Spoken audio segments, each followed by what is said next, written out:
polio eradication is an enduring example of our success. Building a global infrastructure and activating a network of volunteers capable of connecting the right people and inspiring action. Leveraging that success and the power of partnership, our global grants provide access to equipment, training, education, and vaccinations to ensure safe births and keeping kids healthy. Rotary Club members unite to create a world where our disease prevention and treatment programs aren't just changing lives, they're saving lives, providing surgeries and health assessments through practical and compassionate treatment. We're educating families and mobilizing communities to treat illnesses and prevent disease, engaging local health workers, and working with partners with expertise in cancer, heart disease, and diabetes care. Your contribution to the Rotary Foundation keeps families connected to a world of good. Every gift is an action that speaks volumes across clinics, communities, and continents. Learn how you can support the cause that means the most to you.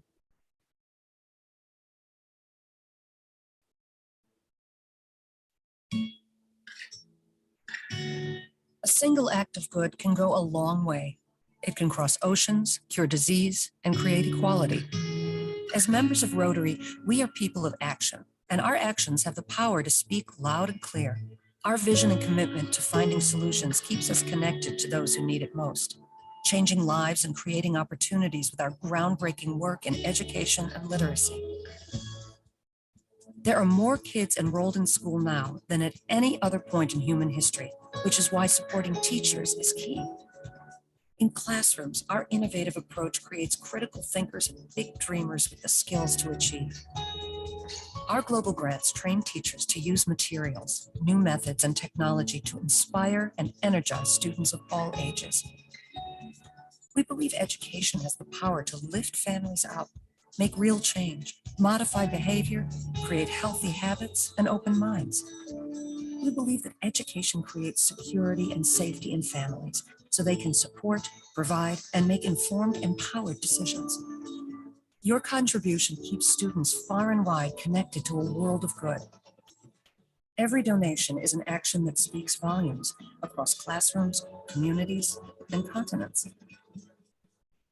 Because the distance between an act of good and the lives it touches isn't as vast as you might imagine. Learn how you can support the cause that means the most to you.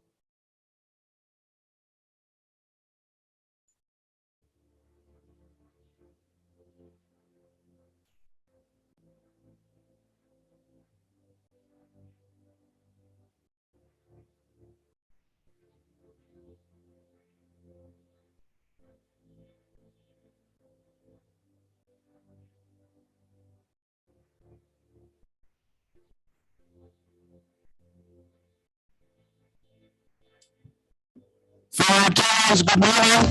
Good morning. Let's be seated, please.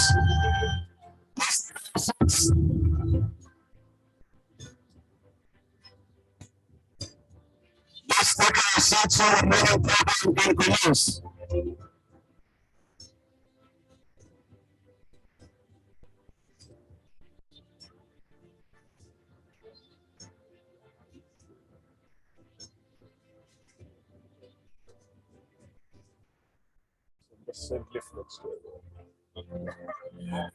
Yeah. Good morning. Let's be seated, please. Take your seats. Take your seats.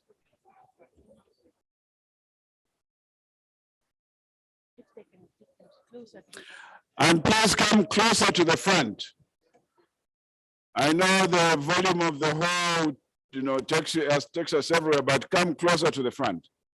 You've reserved the, okay. Okay. Yeah. Let's take our seats. Let's take our seats. The program is running late.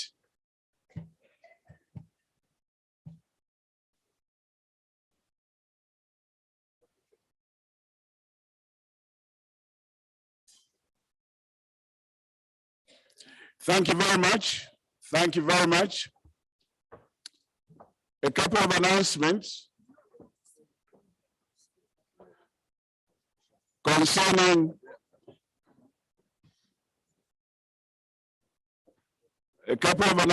concerning tomorrow's program. Please, let's take seats. No photographs in here, please. We're here for business.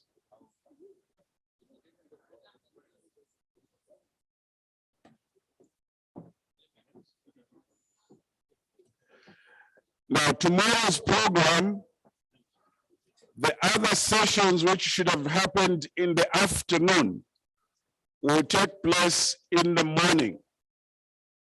The morning program for the official opening will be in the afternoon.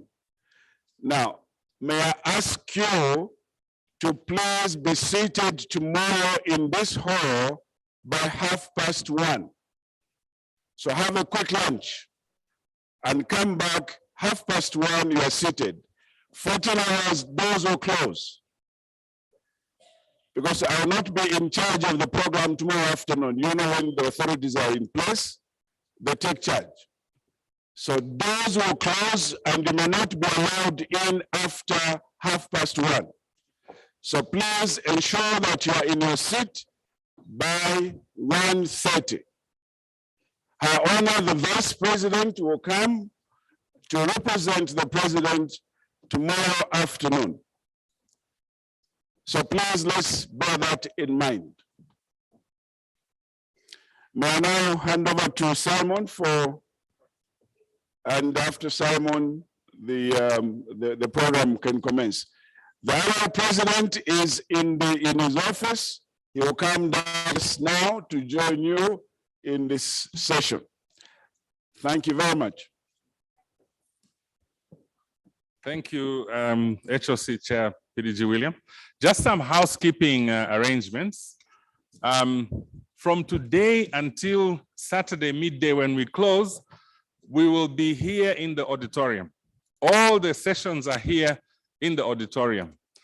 Our teas and coffees, when we break out, will be through that door to my right and through that door to my left, alongside the main auditorium. So teas and coffees, when we break out there and out there. And then lunch for the next 3 days will be in the banquet halls 2 and 3, which are through these exit doors on my left-hand side. So they'll be on my other right, on my left-hand side. That's where lunch will be. Then today we have a major donors lunch. We have lunch for major donors on the first floor, and it's strictly by invitation. So you have to have a ticket. We will be checking those tickets on the first floor to make sure that only those who have tickets enter that major donors lunch.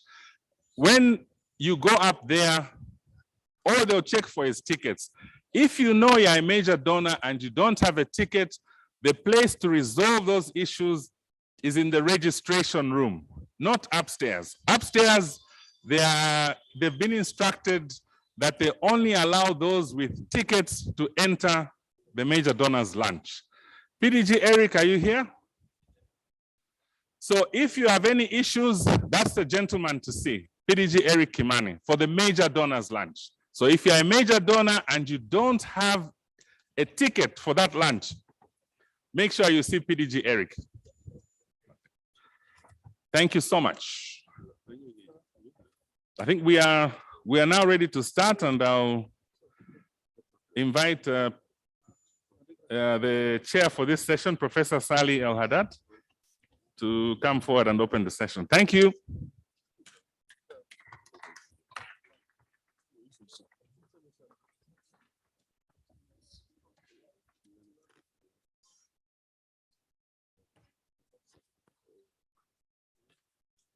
Good morning. I'm sorry that we are going to start late. We are already starting late by 10 minutes, but we will try to compensate for this loss of 10 minutes, I hope by the speakers. So thank you very much for the organizers. Thank you very much for everybody. And actually, I'm going to start with Assistant Governor Stella, please. Would you come?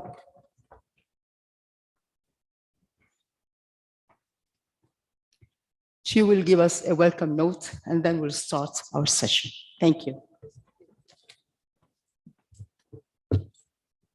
Thank you, Duchess, Professor Saleh.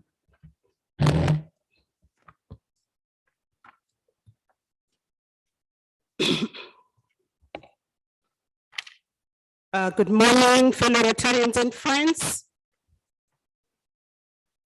Good morning, friends. Good morning, fellow Rotarians. Thank you, thank you. A very big welcome to Lusaka and indeed to this foundation seminar. Let me start by acknowledging the presence of our foundation trustee, Gita Malaki, who is leading the foundation team this morning, but also standing in for the Rotary Foundation trustee chair, past our president, Bayasan, who could not be here with us, so she is standing on that chair as well. In absentia, let me acknowledge the presence of our RI president, Odon Makinani, and his beautiful wife, Heather. Our RI director, Patrick Chisanga, his lovely wife, Petronella. We are on board this morning with three past RI directors among us, and some of them in absentia, but let me acknowledge them all the same. We have past RI VP Dean Rose. Is she with us this morning? Is she here? Let's give her a big hand. We have past RI VP Yinka Babala. Is she with us? We've also got past RI Director Big Sam Okazate. Is he here? Lovely to have you, Big Sam, if you are with us this morning. Let me also acknowledge the presence of the many RI staff that are with us, that are helping us, and that are our resource people for this seminar and for the Institute at large. Also the HOC chair, PDG William Nyirenda and his wife, Mabo.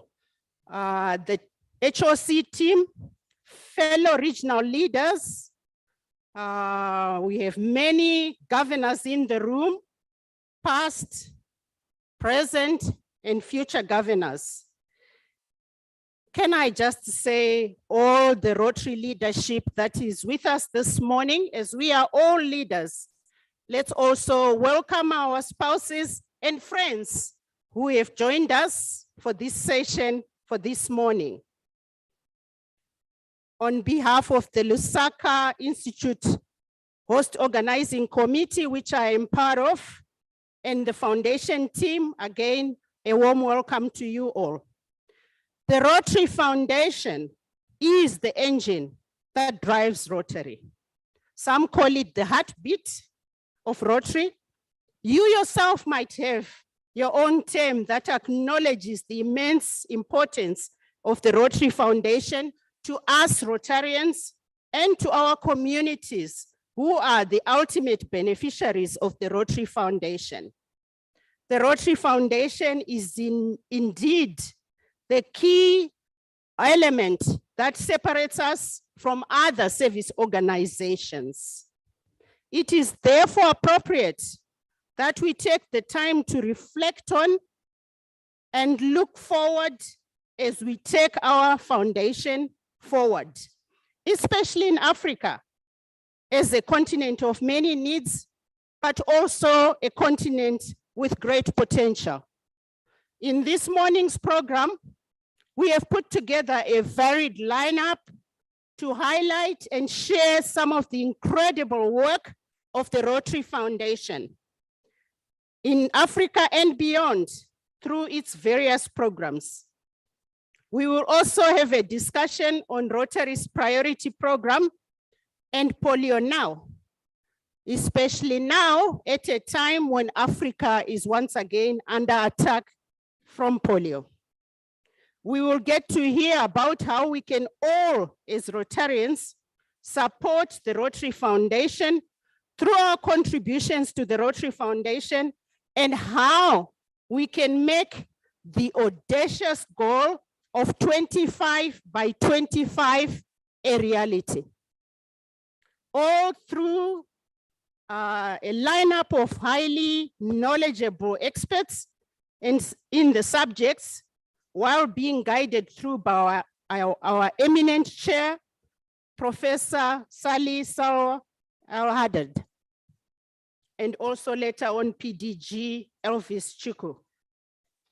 It's a packed program, and we trust we will provide all of us with requisite information to appreciate, to inspire us, to enhance our support to the Rotary Foundation. Once again, a very warm welcome to you all to this seminar. I call upon the session chair, Professor Saleh. Please come forward. Thank you.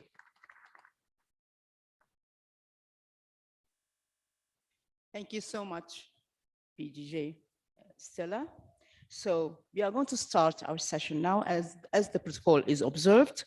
We'll go ahead right away to the speakers, but first I would like, unfortunately, we won't be able to take any questions from the attendees because of the time, and we have a panel discussion also. So, but still you can catch up with our experts and speakers during coffee break or later on over the coming 3 days. So don't worry, every question will be answered by the speakers and our experts. First of all, I'm going to call for the first speaker, who is Stella Dongo, please. No, the first one. Okay. So actually, Stella wrote me just only a few words about her, which I was astonished. Why only these few words? But still, she insisted on these few words. I think Stella has a very long CV, but let's go for the 2 lines she gave me. And she is a Regional Rotary Foundation coordinator for Region 28 in Zone 22. And she is a member of the host organizing committee of the Lusaka Institute. So the floor is yours, Stella, please. I'm sorry to say so. You're going to watch up your time, which is given to you as 10 minutes. It's Peter now. Just only? Yeah. Okay. Okay. So it's Peter now. She gave her talk. Thank you. So we go for our trustee of the TRF. Of course, when I say trustee of our TRF, she's very eminent and well known to everybody of us. She is Past District Governor Geeta Manik. Actually, she has a very, very long CV, but let's go for the few words just to describe her more and more. She sits actually on several committees on different levels, and the district, and actually starting with her club, district, zone, and then Rotary International. She is passionate, really, and I like this sentence or this paragraph. She's passionate about initiatives that help the women, of course. It's very important to say so, and improve the education too. Also, she has been awarded many awards like Service of Self. She's a benefactor, major donor, Bequest Society member, and she's an Archclub also. So please, Geeta, the floor is yours. Thank you.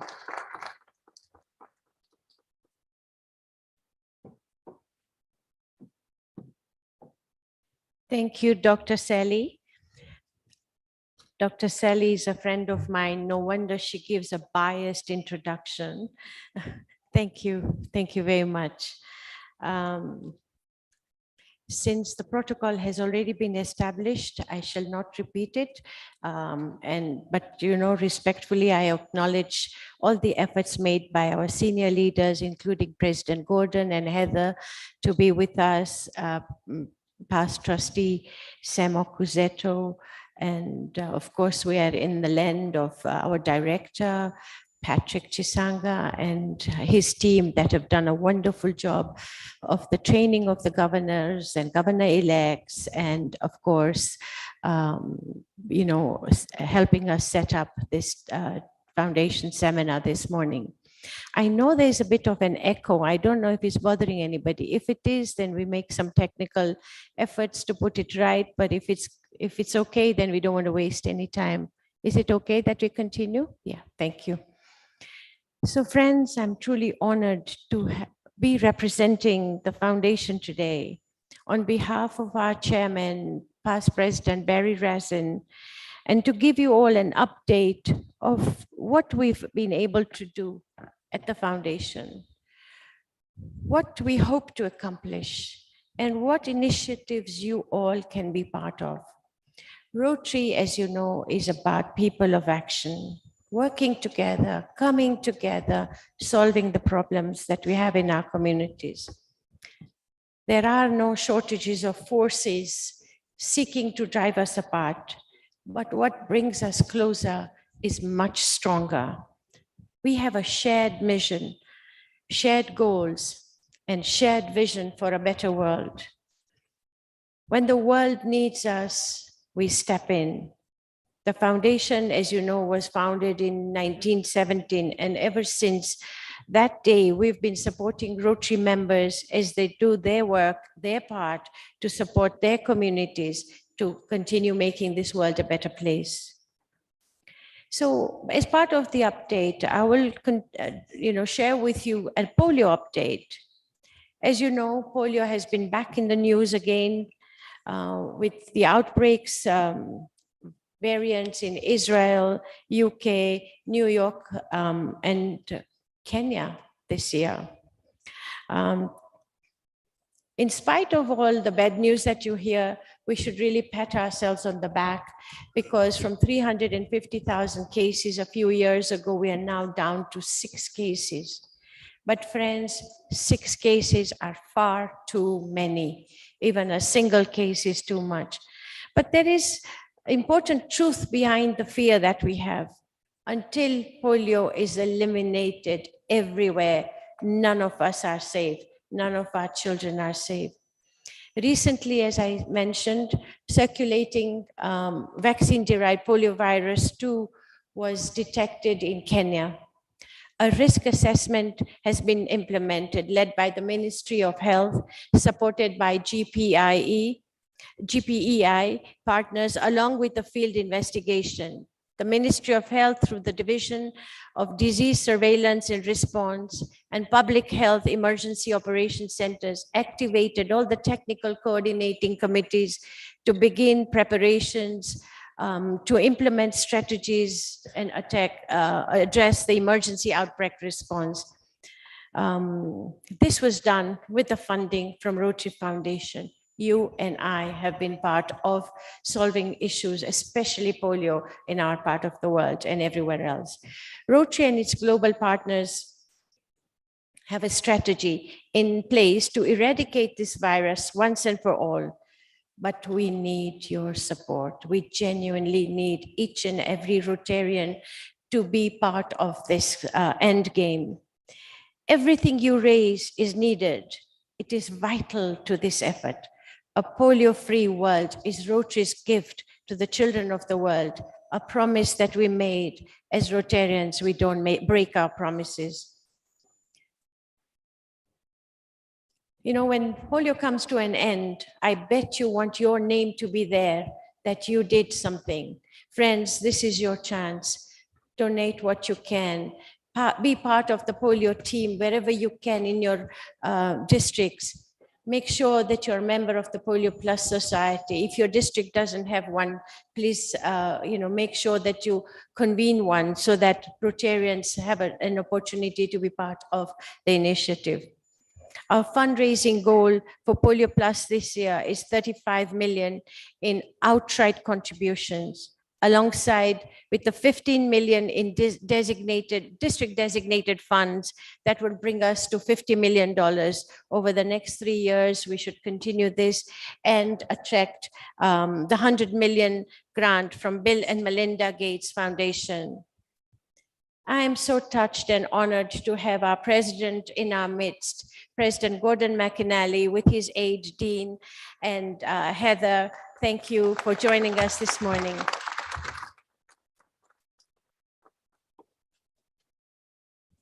President, I was just telling my friends who are passionate about the foundation how close we are to eradicating polio. Our goal of reaching 50 million plus the match with $100 million from the Gates Foundation is a goal I know we can attain. But I also believe that we are capable of surpassing that. Today, more clubs, more members than ever are contributing to the polio fund. It shows our commitment, it shows our passion to make sure that we fulfill our promise to the world. In addition to donating to polio, there are so many other ways that Rotarians can be part of the foundation, participate in all the activities of our Rotary Foundation. We're very grateful for your continued support in all the areas of focus. Global grants support the largest international activities with sustainable and measurable outcomes. By working together to respond to the real community needs, clubs and districts can strengthen their global partnerships. These grants, friends, support all our areas of focus, including the environment, which, as you know, we added to our menu just a year ago. We encourage you to look for ways to support these areas of focus, both in unique projects and as aspect of the grant and club projects. In the area of peace, our flagship program is the Rotary Peace Centers. Rotary Peace Centers offer tailor-made curricula to train individuals devoted in peace building and conflict resolution. More than 1,600 peace fellows from 115 countries have graduated from our peace centers since the program was created in 1999. We are all very proud of our newest peace center, established at the Makerere University in Kampala, Uganda. It welcomed its first cohort of fellows in 2021, and I know District Governor Ann Kutu, who is in the midst, I think she's in our midst. She was part of the team that helped us run the show right from the beginning. Trustees have also approved the Başşehir University in Istanbul, Turkey, for the next Rotary Peace Center, and the recruitment will begin the program will begin in 2025. The signing ceremony has been scheduled for November this year. These are all the things that the foundation does with your funding. At the foundation, friends, we are focusing on measurable income, making a difference that can be seen, difference that can be felt, difference that can be measured, difference that impacts the lives. And one way we are doing this is with the program of scale. Each year, we select a high impact member-led program. We look for both track record of successful results in partnerships with others within one area of focus, as well as readiness to help more people in more places. Then we provide $2 million to scale up the program that should last between 3 to 5 years. The program of scale, I've been on that committee, and it is a rigorous process that we ask Rotarians to participate in. It is seriously hard work, but it's doable. And here in Zambia, we have the first example of the program of scale that was granted in 2020 for Partners for Malaria-Free Zambia. This program aims to significantly reduce the incidence of malaria, especially the severe illness and the death amongst children under the age of 5, expectant mothers. And this program is taking place in 10 target districts in 2 provinces of Zambia.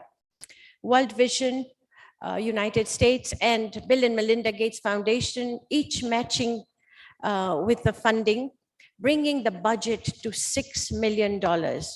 Before the end of this program, this partnership, led by Rotary members locally in Zambia and in the States, we will have reached 1.3 million people with the last kilometer access to malaria prevention, diagnosis, and treatment.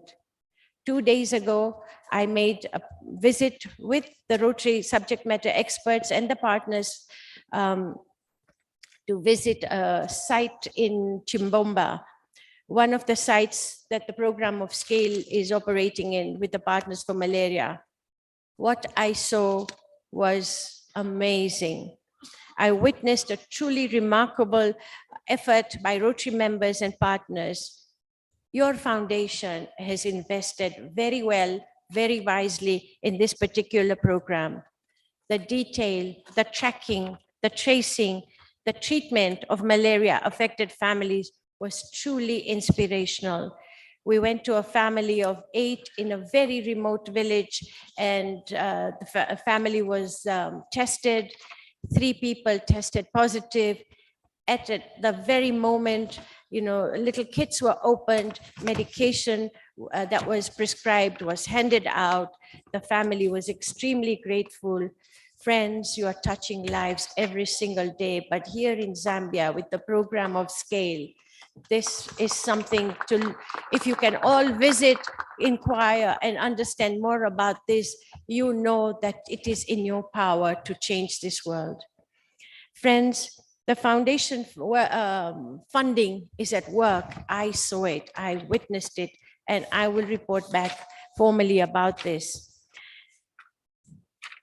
The funding is well stewarded. I saw the community health workers with their books and their stationery, guarding it so well and making sure every page was filled, every biro pen was put back, tucked away where it belongs. Medications were safeguarded. It was just amazing. You cannot describe this till you are there in person.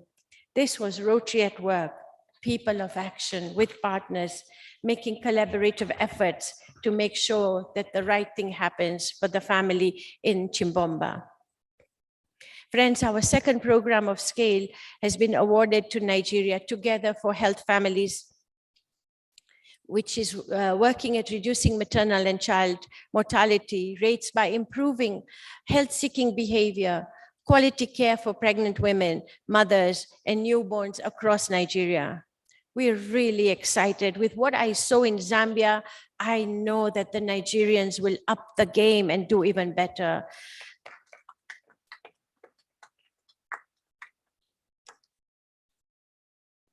The third program of scale awardee is the United Fight for Cervical Cancer in Egypt, recently announced at the last convention. This project's objective is to prevent cancer in girls and women. The project aims to vaccinate 30,000 girls between the age of 9 and 15, provide cancer screening for over 10,000 women, and run a public awareness campaign. It is said that they aim to reach 4 million ladies within the next few years.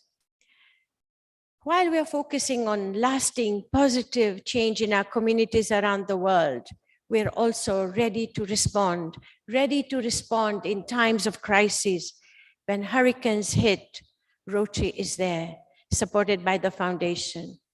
When epidemics and pandemics wreak havoc around the world, Rotary is there, supported by our foundation. As you know, Rotary played no small part in fighting COVID-19. Our experience in polio vaccination and public health infrastructure that we worked so hard on for so many years to put in place turned out to be the most invaluable asset when faced with the new virus. Never has a vaccine been developed so quickly. Even more importantly, never has a vaccine been so quickly and successfully deployed. It was helped by the polio infrastructure that Rotary and partners had put into place. When war broke out and humanitarian crisis unfolded in Ukraine, we were there. We opened our disaster relief fund for donations and raised over $15 million in a very short period. We put our humanitarian networks and resources to work, providing help where it was most needed. We continue to do that even today. As a result of that effort, we provided food, We provided shelter and other necessity to millions of displaced people who continued to seek safe haven. Friends, I was in Turkey when the earthquake shook that part of the world. It devastated lives. It was Rotary at work with partnership with Shelter Box. We touched hundreds and thousands of lives. Millions were affected. We worked with the 3 governors in Turkey. They were all rolling up their sleeves. Every Rotarian, every Rotaractor was out there. They were doing what they needed to do for their people, totally supported by their government, but Rotary was there within hours of the disaster. I was there and I witnessed it, and I saw your money at work. And all this is only possible because of your commitments to the foundation. I don't know how to tell you that giving to the foundation is one of the best investments you can make. I know we have bankers amongst us in Stella and Robert and all the people, some of the people I see here. You know, put your money in the bank, and which bank will give you 6-fold within a few months? That is what your foundation does for you. Invest in humanity, invest in your Rotary Foundation. You will really see the difference. For the last 10 years, Charity Navigator, an independent assessment board, has given us the highest possible rating in recognition of the high level of stewardship that the foundation conducts for itself and transparency for its members. Friends, our endowment fund, it ensures that we will continue to make a difference even when you and I are no more on this earth. The world will always need Rotary, and it is up to us to ensure that our foundation will have the ability to keep making the difference now, today, and tomorrow. Our goal for outright gifts for the endowment is $40 million, with another $60 million in new estate type commitments. This will bring us much closer to our goal of Rotary's endowment of 2025 by 2025. Friends, I urge you, leave a legacy. We must continue to build our endowment fund.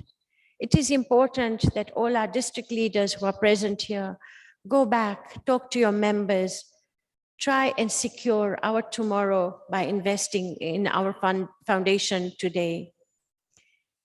So by doing this, we will have a goal of annual giving of $150 million, our comprehensive goal, including all types of giving to the foundation, was updated from $430 million last year. Our goal was 400 million last year, but we actually achieved $430 million.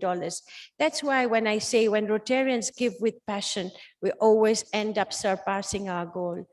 This year, as our chairman says, we have an audacious goal of $500 million. Well, if Africa stands up to be counted, and each and every member of Rotary Club and every club, every district contributes to the Rotary Foundation, Mr. President, I can assure you we will surpass this goal. I'd like you to take a message to our chairman, Barry Razin, and tell him, Africa, if all of us stand up to be counted, we will get to $550 million. Please applaud yourself, because I know you will do it. I'm worried about those who are not applauding. Those are the ones who are probably not going to give to the foundation. If they're sitting next to you, nudge them. I've been told I have 1 minute. I better just zip up. So if they can tell this to the trustee, guys, you better be very careful. I will wind up as soon as I can.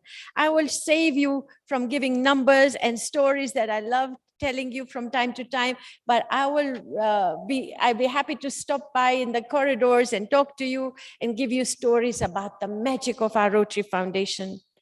Friends, I know that our goals are ambitious, but I know very well that we will surpass them, because I know how much you care for your country, for your people, for your children. I know we have the huge potential to eradicate the diseases that we are faced with. I know that we want peace in our communities. We want to build our young generation and push them forward. They are eager for leadership. Let us give them that opportunity. Our foundation is successful because of you. We are those good people wanting to do good in the world. So let us take pride in the amazing work that we are already doing. Let us pat ourselves on the back and continue to do more.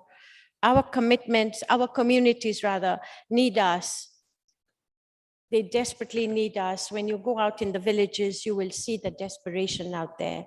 But friends, it is in you, it is in our DNA of every Rotarian that we can make a difference.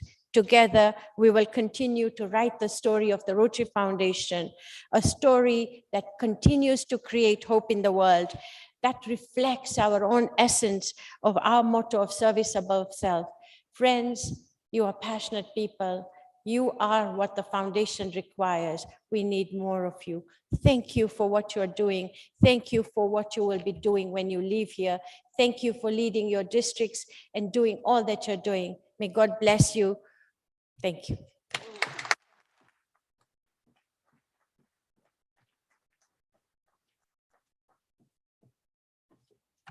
Thank you so much, Trustee Geeta Manik. Actually, if I was myself here and on behalf of myself, and if I'm owing all this, I should let her go ahead and talking to us about the Rotary Foundation, her passion. And this is my passion too, by the way. So I can't miss actually welcoming our Rotary International President, Gordon McKinley, and his lovely wife, Heather. Thank you very much for coming.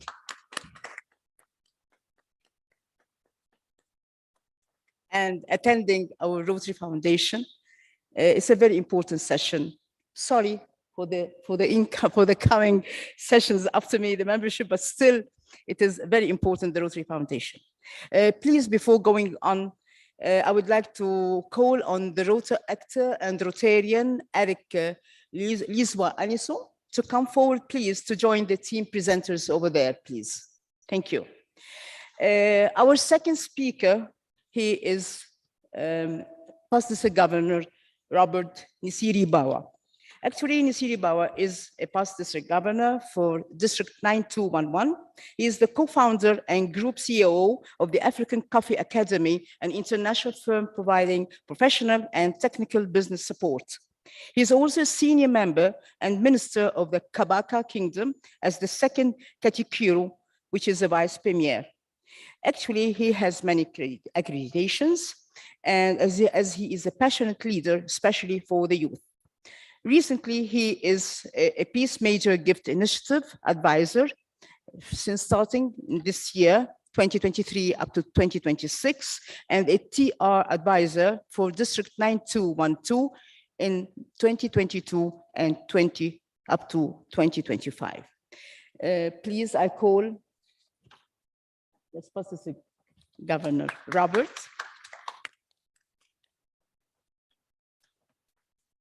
And you have 20 minutes. That's fine. Thank you. I'll try. No, thank you.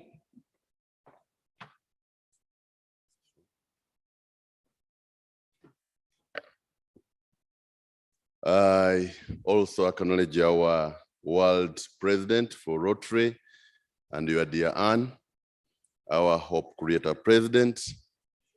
I acknowledge the leaders in the room. I do have a PowerPoint presentation and I hope it will roll. Also, the Orerapo of Ogala Kingdom out in Asaba, Delta State. And I see a lot of my subjects here from Ogala Kingdom. I will receive that title when I was the Reaper in District 9141, beautiful district out there. So when you are out of dollars, come to me. I was requested to speak about our Zone 22 and the TRF challenges. So from the positives of our trustee JITA, I bring some of the few challenges we have about the foundation. And when I'm talking about the foundation, we support the foundation in 2 ways. We support the foundation when we give money to the polio fund, to the annual fund, to the endowment fund, but also we support the foundation when we utilize the money. And so I'll be talking and speaking to those 2 areas, highlighting the challenges of our giving and also the challenges of our utilization. Now, we are 54 countries in our zone, and we are 17 districts. So the challenges are unique to some districts, to some regions of Africa, but I've tried in 20 minutes to highlight a few things. So fast forward, I'll start with the challenges of giving. One of the challenges, and for you who do analytics, with the exception of Nigeria, if you look at the most rich countries on the continent, whether through the GDP or GDP per capita or GDP parity purchase, the correlation between the giving we get from the foundation and how rich the nations are is in reverse proportion. The very rich countries are giving less, and challenged countries seem to give more. Countries with diamonds, with oil, with big GDP are not rising to the occasion. Is it because members are not going to the enterprises that have the money, only focusing on Rotarians? A challenge there we need to address as leaders. Why should a small country like Uganda give $500,000 US to the foundation, and a big country like South Africa give hardly $200,000? That we need to look at it, given the resources we have in our regions. Secondly, we know that polio is still our #1 external focus as Rotary International, and should be, given what Trustee has said, and we all know. But I find some of my subjects give more to polio and less the annual giving. As fewer and hardly any people are affected by polio, we ought to have enough money in an annual fund to transform the communities in our zone. How do we balance giving to polio and to the annual fund? I see figures seem to suggest that every effort is going to polio, and Nigeria is the biggest giver in our zone, followed by the Pearl of Africa, tiny Uganda. Then there is an emerging challenge in our zone, in Uganda, Tanzania, less extent Kenya, where clubs are contributing directly to global grants and less to the annual fund. Again, reducing money available for the annual fund to do bigger, better, and bolder projects. Because the DDF is small, clubs are saying, let us give more money to this global grant and get DDF from the partner, international partner, so that we can do the project. And year on, the DDF coming back to our zone to do big and bolder projects is shrinking. That's a big challenge for us. Continuing with the challenges of giving, I think we have a challenge of leadership when it comes to giving. At club level, at district level, at regional level. If in a country or a district and governors are here you have 50% of the clubs not giving even $1. There is a problem of leadership. If you are the chair of Rotary Foundation and you stand up in the Rotary Club and say, we must give the foundation, and you have not given a shilling or $1 or a kwacha, there is a challenge. You are a governor of a district, you have not contributed even $100 to the foundation. We ought to lead from the front. I think in our zone, sometimes leadership is lacking in that area. Also, innovative ways of giving. Many of us in our zone, we are in the traditional way of giving. Every year we, in the club, in the district, we require Rotarians to give $100 every Rotarian every year.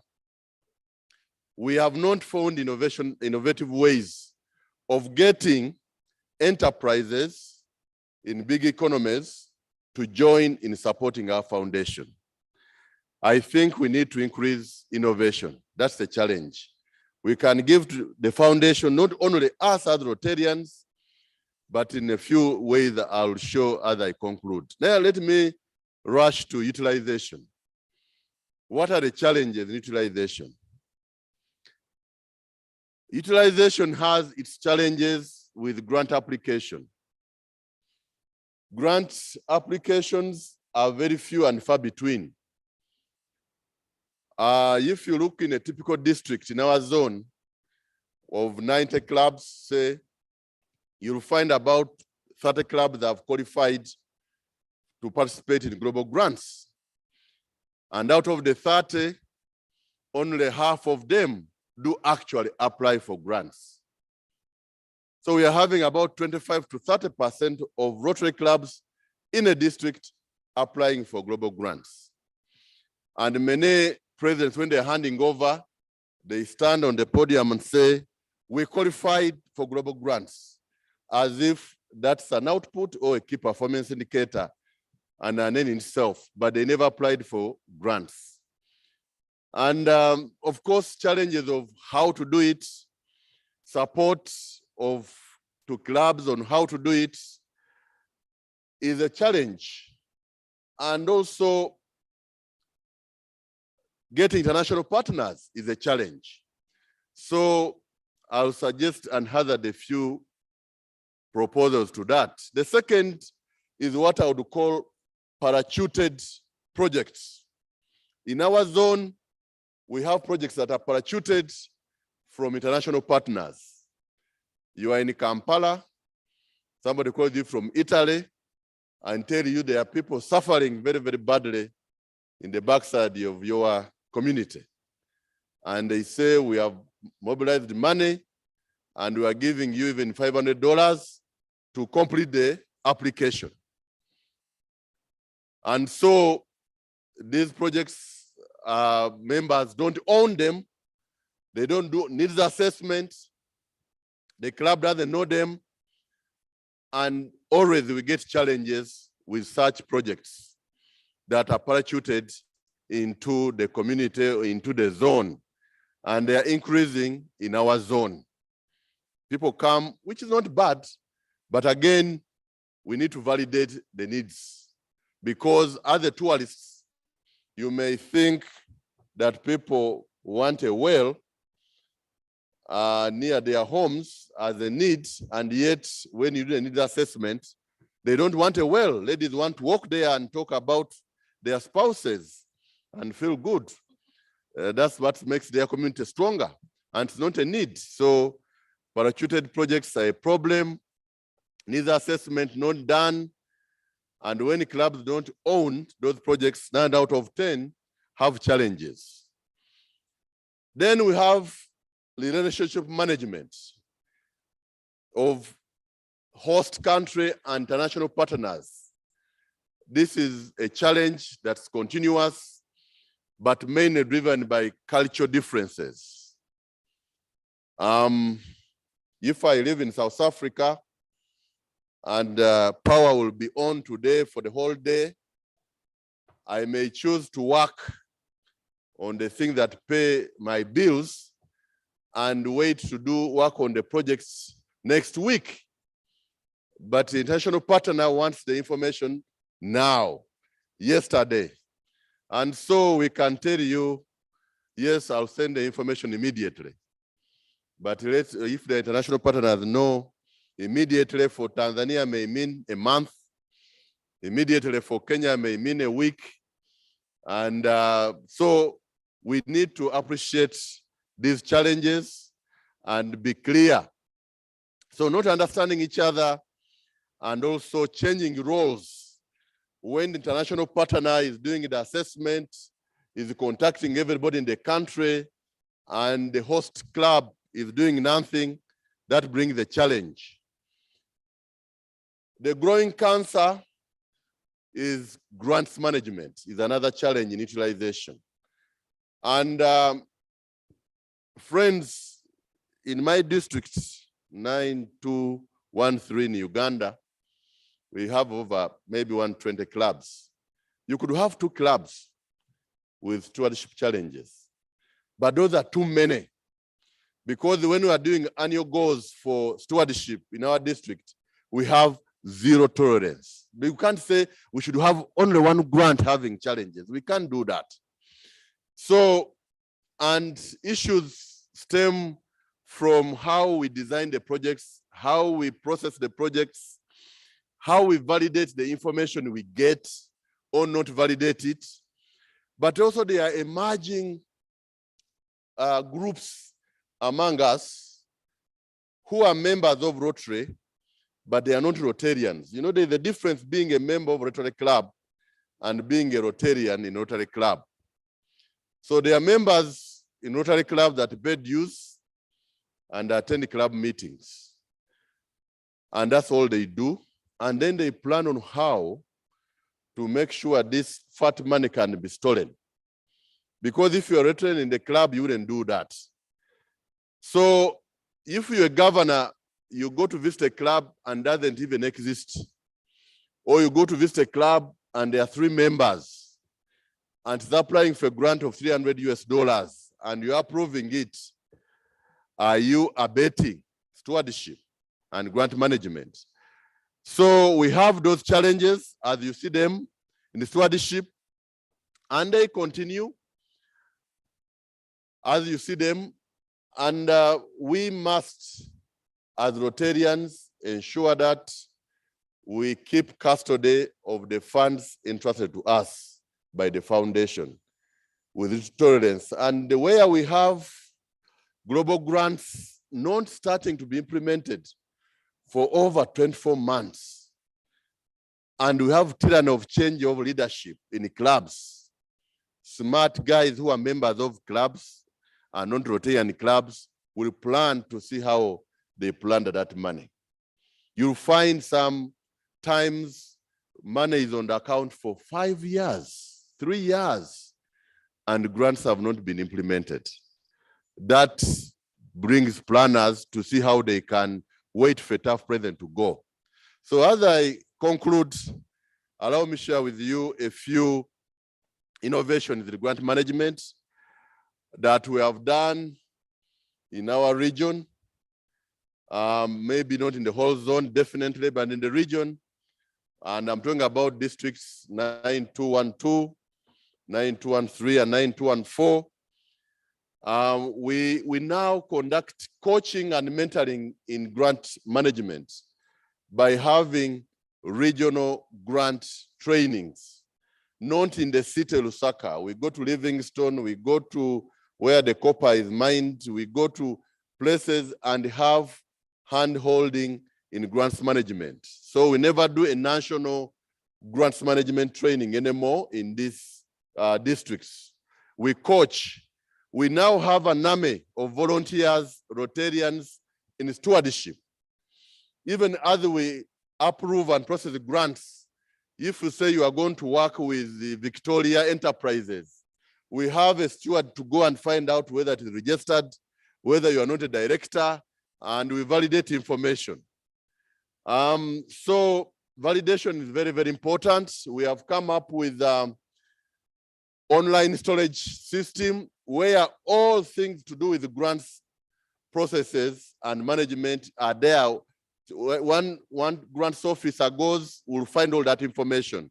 So we use a district grant email, not a personal grant email. And we demand greater host involvement, and we have ways of ensuring that happens.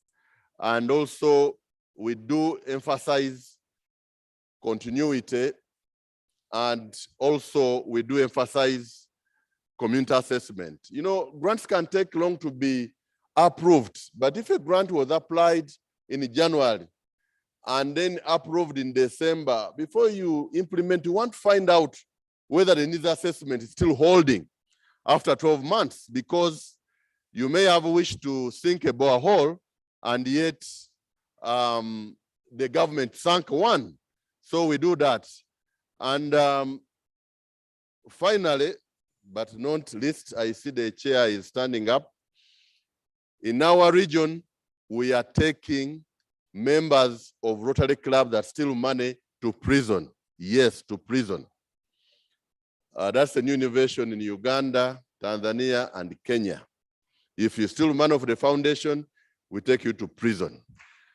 And we have registered our clubs as legal entities so that we don't all have to go to the dock as members.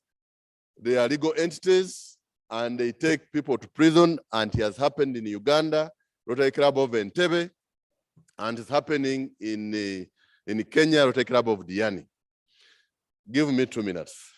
I see members are interested. Thank you. Innovations in giving. We have tried to innovate wholesale giving, because orthodox giving, where we require only members to give, brings fatigue. So we have the annual Rotary Cancer Run in Uganda. We have the annual Dam Marathon in Tanzania. We have the annual Rotary Peace Concert. We have a lot of corporates coming in to support our foundation, and the subject matter experts or staff of the foundation can attest to that. And I want to invite you to the 3rd Rotary Peace Concert. You are all invited. You can attend online, pay $100, and this is what we are doing. We have trained over 150 people in peace issues, and you can see the infographics. I have no time, but your Peace Center for Rotary in Africa is doing wonders. Finally, let us change the way we give, make it less painful. We need to bring in the corporates to support the foundation.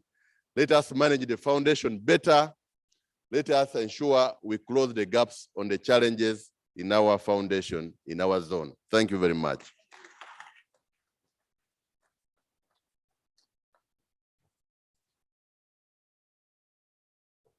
Thank you very much, Robert. Before we go ahead with our speakers, I would like to welcome our PRI VP, Yinka Babalola.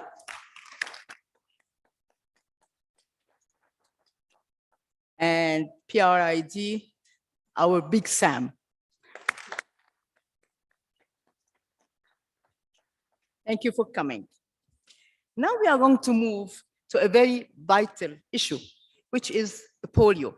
Okay, polio, it is a poliomyelitis. Okay, and as we know, thanks to God, that we are finished with, in Africa, of course, with the polio cases, but yet there are still cases had been found. I won't say anything because we have a very expert panel of speakers. Would you please come up here to the platform? Our speakers for the second session. But still there are cases, but why there are cases? They were going to tell us, but the cases, do you know, something which I think most of you won't believe it, that it comes from the vaccination. Why? Because now they are using the vaccination, it is not attenuated as it used to be, but it is a weak life virus. And that's why some cases, and especially in the poor area, less hygienic areas, less sanitated areas, and very low immunity people, they get again this polio. And that's why we still are, some cases have been found in some of the countries. Our speakers for this panel session, which will last for 45 minutes, they are Past District Governor Stella Anigua and Past District Governor Joshua Hassan and Senator Past District Governor Marie-Irene Richmond. Sorry. So we are going to start with our Past District Governor Stella Anigua, please. She is a past governor, of course, from District 9400. Currently, she is serving as an end polio. Now she's a coordinator region for Region 28, and she's a medical doctor, served with the WHO. She lived in many countries, actually the United States, United Kingdom, and South Africa, and she is very passionate and dedicated to eradication of polio. Would you please come forward to the podium, please?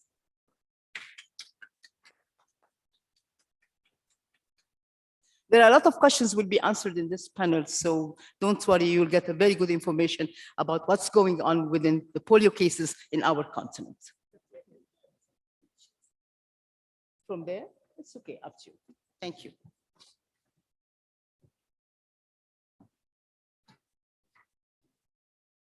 Thank you very much, moderator, and good morning, fellow Rotarians and friends of Rotary. It's our pleasure to be here to talk about this passionate topic, polio eradication. We know it's the flagship project of Rotary. It's been going on for years. We have a panel here of 3. We are the 3 End Polio Now coordinators for Zone 22. Marie-Irene is End Polio Now coordinator for Region 26, which is the French-speaking countries of the region. Joshua here is the End Polio Now coordinator for Region 27, and I am the End Polio Now coordinator for Region 28. We have a short PowerPoint presentation that Joshua is going to show now. And after a bit of the presentation, we will open up the discussion between us to ask the questions you see in the program. Are we doing enough? Have we done enough in polio eradication worldwide and in Zone 22? And if not, what is there to do, especially for Rotarians? We know what the world should do, but what should Rotarians do? Therefore, I will hand over the mic now to Joshua to start with the presentation to give us a background of polio worldwide and in our zone. Over to you, Joshua. Thank you. Good morning.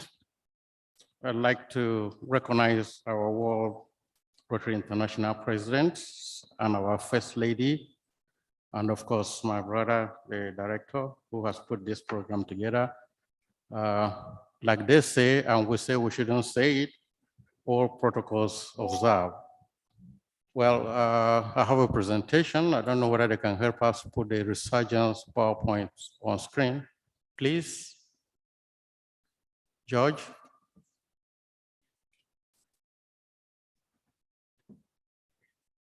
Great.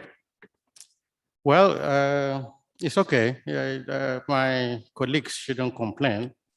This diversity thing is twisted on the other side, and I have to mind what I say before I get knocked. But it's one of those things, they have to win most of the time. So, and all right, Trustee Gita has said a lot that we should know about this. And I thank my PDG for giving us the general overview of giving in Rotary Foundation, in which Polio Plus is key. I'm honestly very glad that we're having this conversation today, as our experience has shown that since the African region was certified World Polio Free in August 2020, The situation has been fragile, and we have dealt with an importation of wild polio virus into East Africa, and currently ongoing circulation of variant polio plus. In the next slide, I will say, first, let's remember what polio is. Like it has been said here, a lot of Rotarians take things for granted. We don't read, we don't understand, we shout the slogans. And because of lack of understanding, we don't give enough, we don't participate hands-on. So the Rotarian participation is quite low. But we need to know that polio is a disabling and life-threatening disease caused by poliovirus.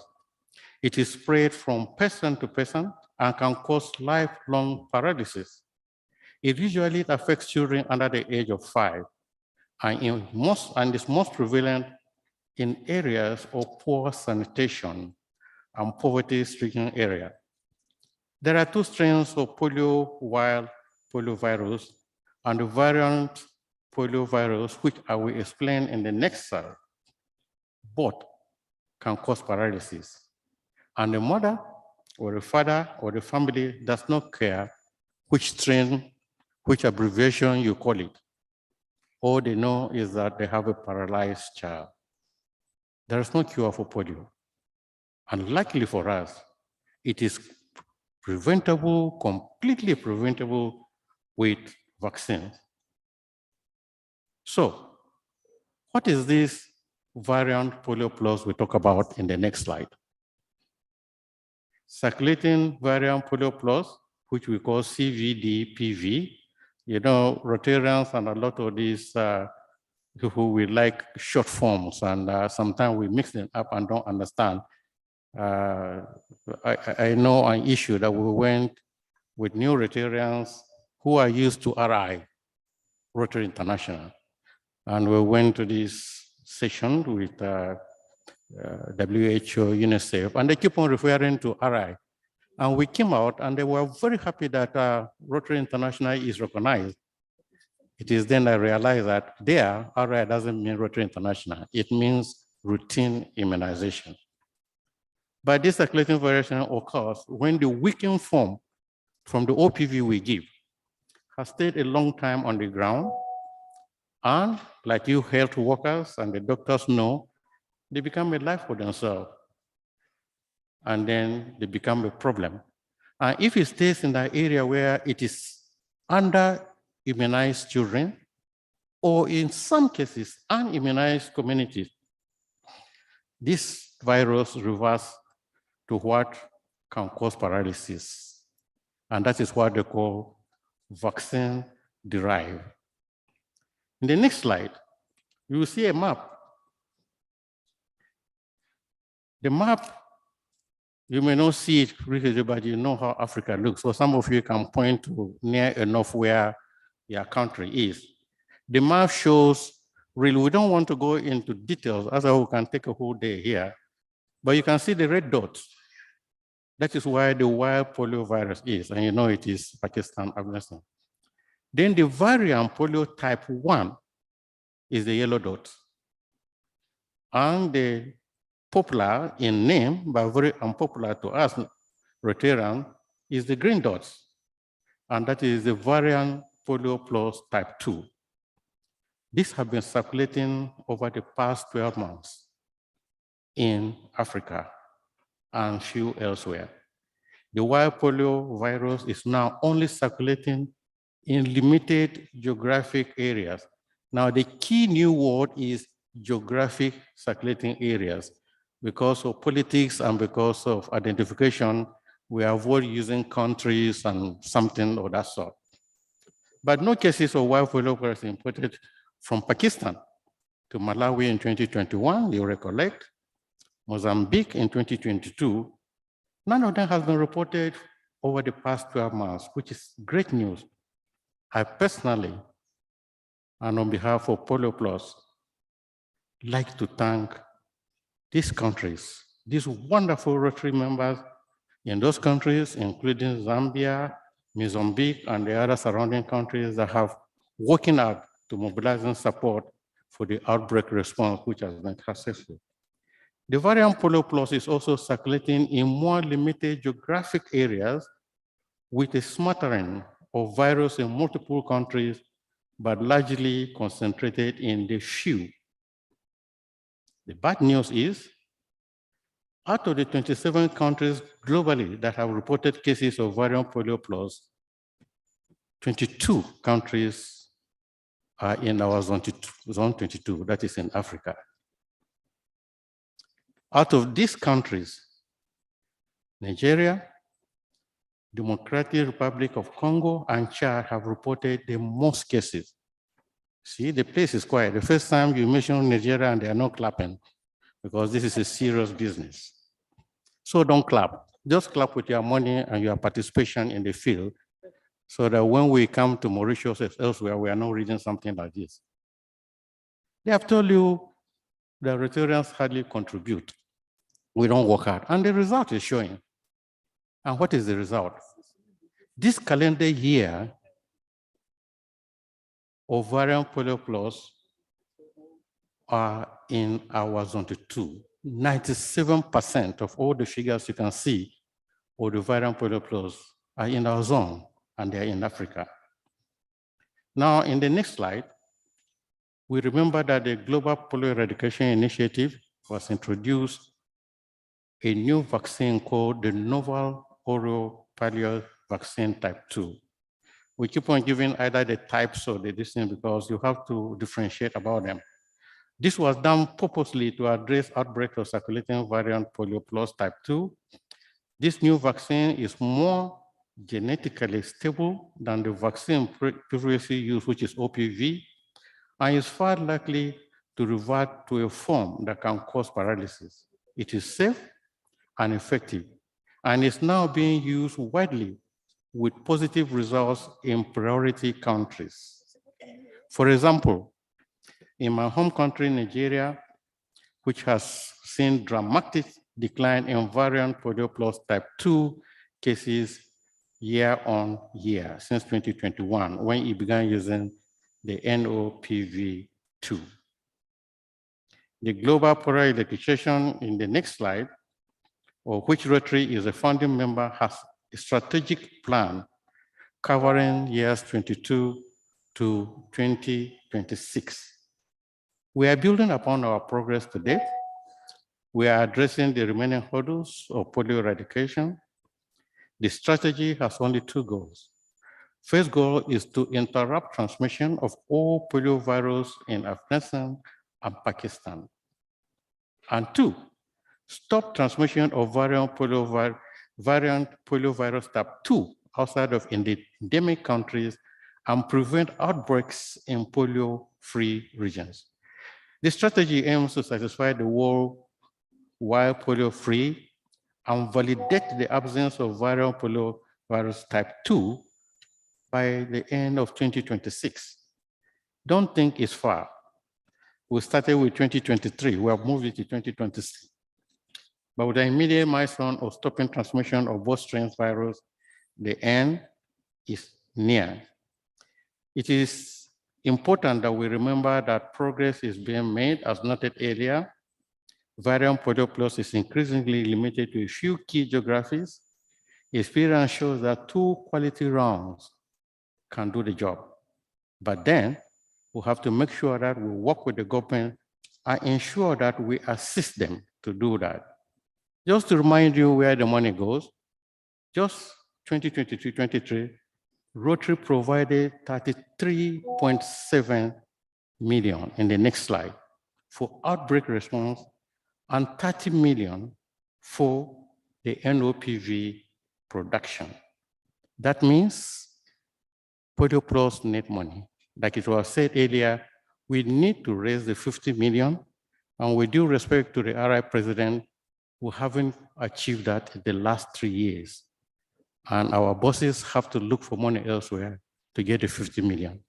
49.9 million only does not give you the 100 million from Bill Gates. We have to make that money. We don't give.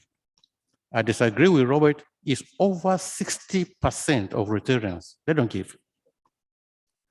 Only about 30% of our clubs give. So I know they are pushing me a paper that I'm not reading, but the idea is that pushing this paper is not going to work. We have to tell each other the truth here. We have 1 hour to go. So if we come late, that's okay. So we must make this money available one way or the other. If we don't like it, we made a promise to the world. We made a promise to our children and grandchildren that we are reading the world of Polio Plus. It is in our hands. It's a Rotary project. We have done well so far. We have gone so far, and we relax a little bit, we are going to lose it. So there's a challenge for every one of us of the road to a wild polio-free Africa.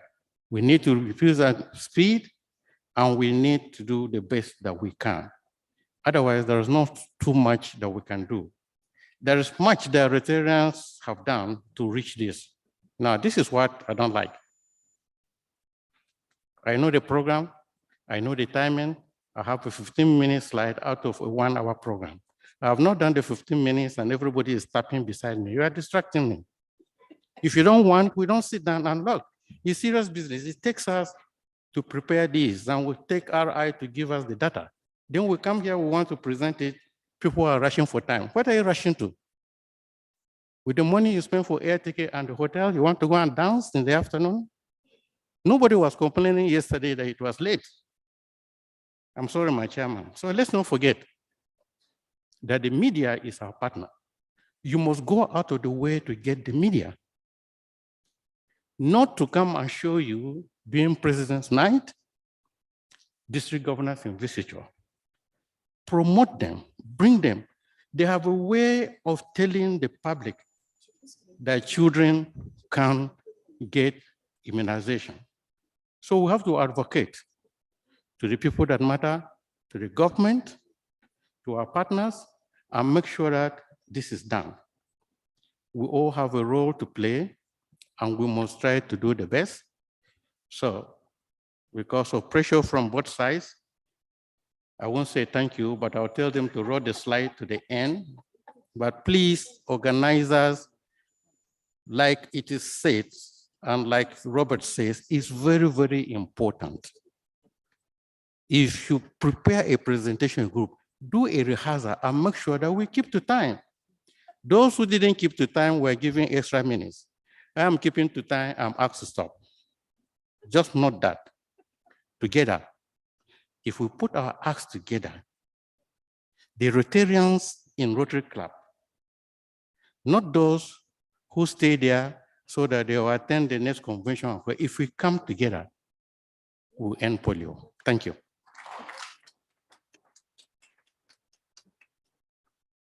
Thank you very much. Thank you very much. I think we want to stand because it's serious talk now. We want to discuss things. We thank Joshua for the overview. Do you hear? No, it's not. No, it's not. This one is on. Okay, that's better now. And I was saying, I'm standing because the serious talk starts now. We are going to have a discussion. I'm going to ask Marie-Irene a few questions. She is French speaking, so please put on your headphones because she was going to speak in French. And we will go back and forth with questions and answers. Excuse me, Stella. Yes. Allow me first to introduce. Please, thank you. Thank you very much, Stella. Thank you, Joshua. And we are sorry because we have a limited time. So we are sorry. We wish to hear from you more and more, but this will happen next time. I hope so.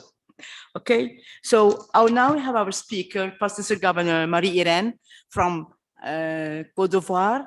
And also she's a senator and a Rotary coordinator. She has worked with the United Nations in Côte d'Ivoire and Senegal. She had been educated in Paris, international communications expert, and she's very passionate for polio warriors. Also, she is a peace activator and a special representative at the United Nations. Thank you. Go ahead, Irene. Thank you. Okay, Marie-Irene, we are going to be upstanding because I want to ask you serious questions. We've heard what Joshua said. Rotarians have been at polio eradication After 1979 in the Philippines, 85 we started. Do you think Rotarians have we done enough? Is polio eradication something we can say we've arrived? What do you think? Je pense que nous avons fait beaucoup. Nous avons fait suffisamment. Chaque Rotarien ici, dans cette salle, a contribué de façon significative aux progrès qui ont été enregistrés depuis 1988. Mais nous ne sommes pas encore arrivés. Nous avons parcouru un long chemin parsemé de succès, mais également de difficultés. N'oublions pas que des vaccinateurs ont été tués en Afghanistan, au Nigeria, dans plusieurs pays. Nous devons honorer leur mémoire. C'est une aventure magnifique. Aujourd'hui, c'était là. 1,5 million de personnes vivent, c'est-à-dire que leurs vies ont été préservées grâce au vaccin polio. 20 millions de personnes qui courent, qui marchent, qui dansent la salsa, n'est-ce pas? Ils le font aujourd'hui grâce au vaccin contre la polio. Mais nous devons poursuivre. Il y a les 50 millions de dollars. Mais il n'y a pas que ça. Il y a 1 500 dollars par club qui doivent être injectés tous les ans. 1 500 au moins. Il y a également les contributions individuelles qui doivent être affectées au basket, au panier polio plus. Et puis, chacun de vous a vraiment, je dirais, le devoir d'identifier dans la communauté des célébrités, même vos collègues de travail, dans vos familles, dans vos associations, des personnes qui ne sont pas rotariennes, mais qui peuvent contribuer en faveur de l'éradication de la polio. Et puis, il y a le cercle polio plus. Tous les ans, contribuer 100 dollars jusqu'à ce que le monde soit absolument certifié libre de polio. C'est là. Il faut pour cela maintenir la motivation de tous les rotariens. La motivation des rotariens dans les clubs, dans les districts, et également sensibiliser, impliquer les rotariens et faire un plaidoyer. Un plaidoyer en l'endroit des plus hautes autorités de nos pays et leur dire que la polio, ce n'est pas fini. C'est vrai, il y a eu la COVID, il y a le palu, il y a tout ce que nous voulons, mais nous devons terminer la polio. Nous avons parcouru 99,9% du chemin. Il ne reste plus que ça. Donc, nous devons continuer. Et c'est nous, Rotariens, les présidents de commission polio, nous devons travailler étroitement avec le ministère de la Santé, de telle sorte que la polio figure sur l'agenda des priorités. Thank you very much, Marie-Reine. You have shot across the next question because I asked you, have Rotarians done enough? You've told us we've done plenty, but we are not there yet. No. My second question was going to be, what should Rotarians do? You've answered partially, and you have given us wonderful suggestions on how Rotarians themselves can aid polio eradication. You don't need to be a medical doctor or in the health field. I want to find out, truthfully this morning, before my colleague Joshua presented the background on polio, how many of you knew what the variant polio virus was? Please put up your hands if you knew what the variant was. Oh dear, we are how many hundred in the room? There are not 30 hands up. That goes to show us that Rotarians themselves might not know enough about polio. How can you sell something? How can you tell people about something you don't know about? So the first thing we need to do is get involved. End Polio Now is not only for End Polio Now coordinators. It's not only for Polio Plus chairs. Every Rotarian in every club needs to know what polio is. They need to know where we are right now with polio eradication, and they need to know where we are going to. If you don't know these things, how can you sell polio eradication? You cannot. Marie-Reine, continue, please. Alors, le don est crucial parce que chaque don compte. Chaque don change irrévocablement les vies. Il y a le don qui fait la différence pour combler le déficit, mais il y a également des défis sur le terrain. Il faut organiser des activités de vaccination de qualité, en utilisant de façon rationnelle le vaccin. Il importe que les Rotariens soient sur le terrain. Bientôt, c'est le 24 octobre, la journée mondiale de la polio. Qu'avez-vous prévu dans vos clubs? Qu'avez-vous prévu dans vos districts, chers amis? C'est maintenant qu'il faut y penser et le préparer pour la visibilité du Rotary, renforcer l'image du Rotary, pour que l'on sache que c'est le Rotary en 1988 à l'Assemblée mondiale de la santé qui s'est engagé à financer les activités de vaccination dans le monde jusqu'à ce que tous les enfants soient efficacement protégés. Il faut qu'on vous voit sur le terrain, chers amis. Vous contribuez, mais également soyez sur le terrain. Faisons en sorte que la vaccination de routine, qui représente l'épine dorsale de la vaccination, parce que les activités de vaccination, ce n'est pas ça. C'est voir que l'enfant, il naît 130 millions d'enfants par an, selon l'OMS. Et ces enfants, ils doivent recevoir le vaccin avec des rappels. Donc, il est impératif que la vaccination de routine soit maintenue, soit améliorée. Et les défis, c'est également vacciner dans les endroits les plus difficiles. Dans les îles, prendre des pirogues, y aller. Dans les hameaux les plus reculés, prendre des bicyclettes, y aller, des vélos, y aller. Vacciner dans les marchés, aux frontières. Vous connaissez les migrations des populations. Vacciner dans les frontières, aux frontières. Dans les zones où il y a beaucoup de monde, pour que chaque enfant soit atteint et vacciné contre la polio. I want to come in there, Marie-Reine. You have said Rotarians should be out there vaccinating. That works well for countries where the oral polio vaccine is given and Rotarians are part of the teams that go out. I live in South Africa, and in Southern Africa, polio dose 0, which is the oral vaccine, is given in hospital at birth.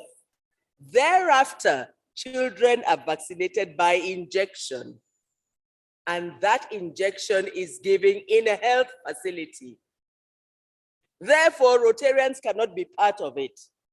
Well, if you cannot be part of the vaccination, you can be part of the advocacy. How many Rotarians here know people, and I know some in South Africa, well-educated people who don't want their children vaccinated? Do you know this? They are not vaccine denialists. They are just hesitant about vaccination. Our role is to convince them that vaccination is the key. And I put it very bluntly. You know what? You're highly educated, you live in a suburb, but if the child in the township is not vaccinated, your child in the suburb is not safe. Sorry, we are in the world together. If one is unvaccinated, everybody is unsafe. If you put it to them that way, they look at me, they say, this is a West African woman, very direct, but you tell them what the truth is. Et c'est pour cela qu'il n'y a pas que les autorités, les plus hautes autorités. Nous avons les chefs traditionnels, les guides religieux. Vous connaissez l'influence qu'ils exercent dans leur communauté.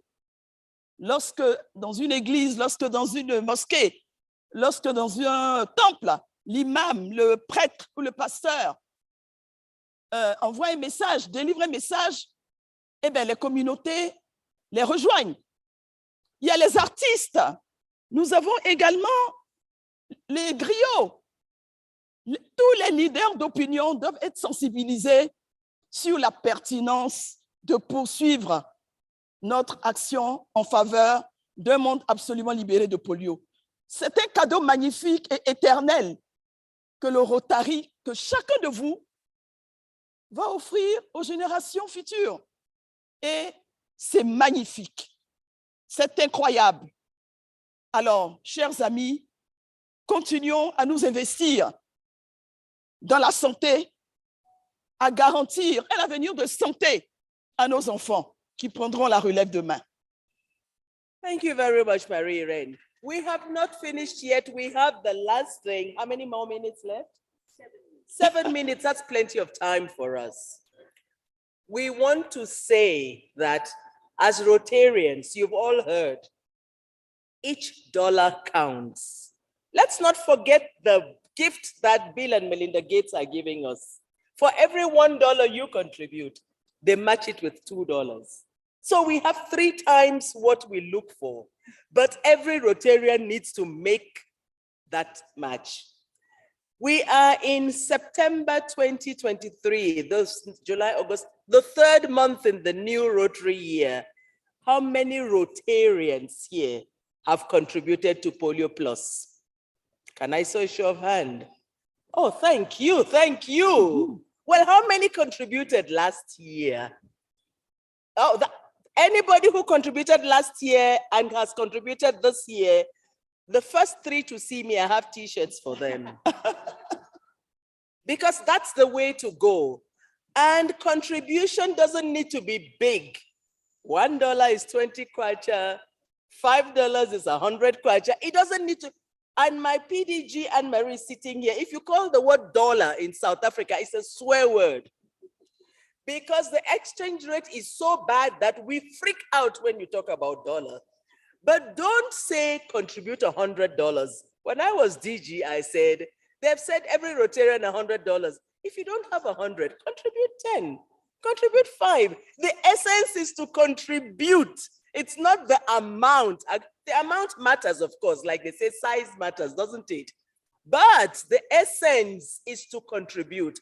Get into the habit of contributing. Every little bit counts. Before we end, and I would have loved to open the floor for 1 or 2 burning questions about polio, because I know you have them.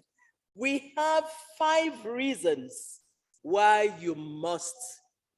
we must eradicate polio. And these 5 reasons, after this session, I will send it to all the Rotarians who are on the WhatsApp group of the Institute. Everybody needs to keep those 5 reasons. Thank you for having it on, my dear Joshua. Yeah. The 5 reasons why we must contribute and why we must end Rotary. The first reason is this: your gift will improve lives. $1, $2, $5, $1,000, whatever that gift is, your gift will improve lives.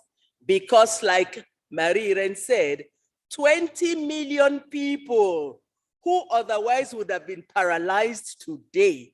In fact, 1.5 million who would have died have been saved because we contributed. So your gift, however small, will save lives. Reason number 2, your gift will invest in the future. We love investment, isn't it? That's why there's endowments and things. And you might spend your children's inheritance, but the world will thank you for it. Polio, eradication, if it stops within 10 years, if you did not eradicate it, within 10 years, we will be having over 200 million people paralyzed again. We don't want that. Reason number 3, your gift will improve child health.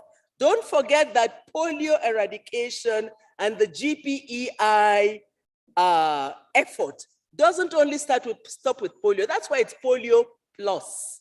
We do support systems so that all of child health is strengthened. Fourthly, your gift will lower healthcare costs.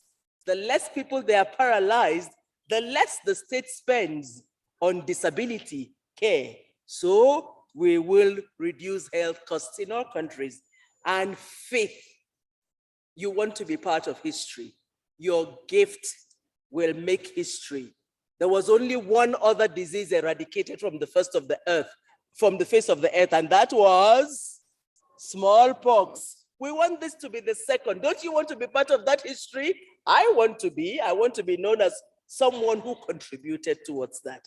And that's why we're asking you, Rotarians, before you ask partners to contribute, start from home. Charity starts at home. Start with contributing your $1, $5. My colleagues, do you have anything to add? Please. Joshua, you haven't spoken for a while. Don't even go. I have someone to. Thank you. We still have 1 minute of the 7.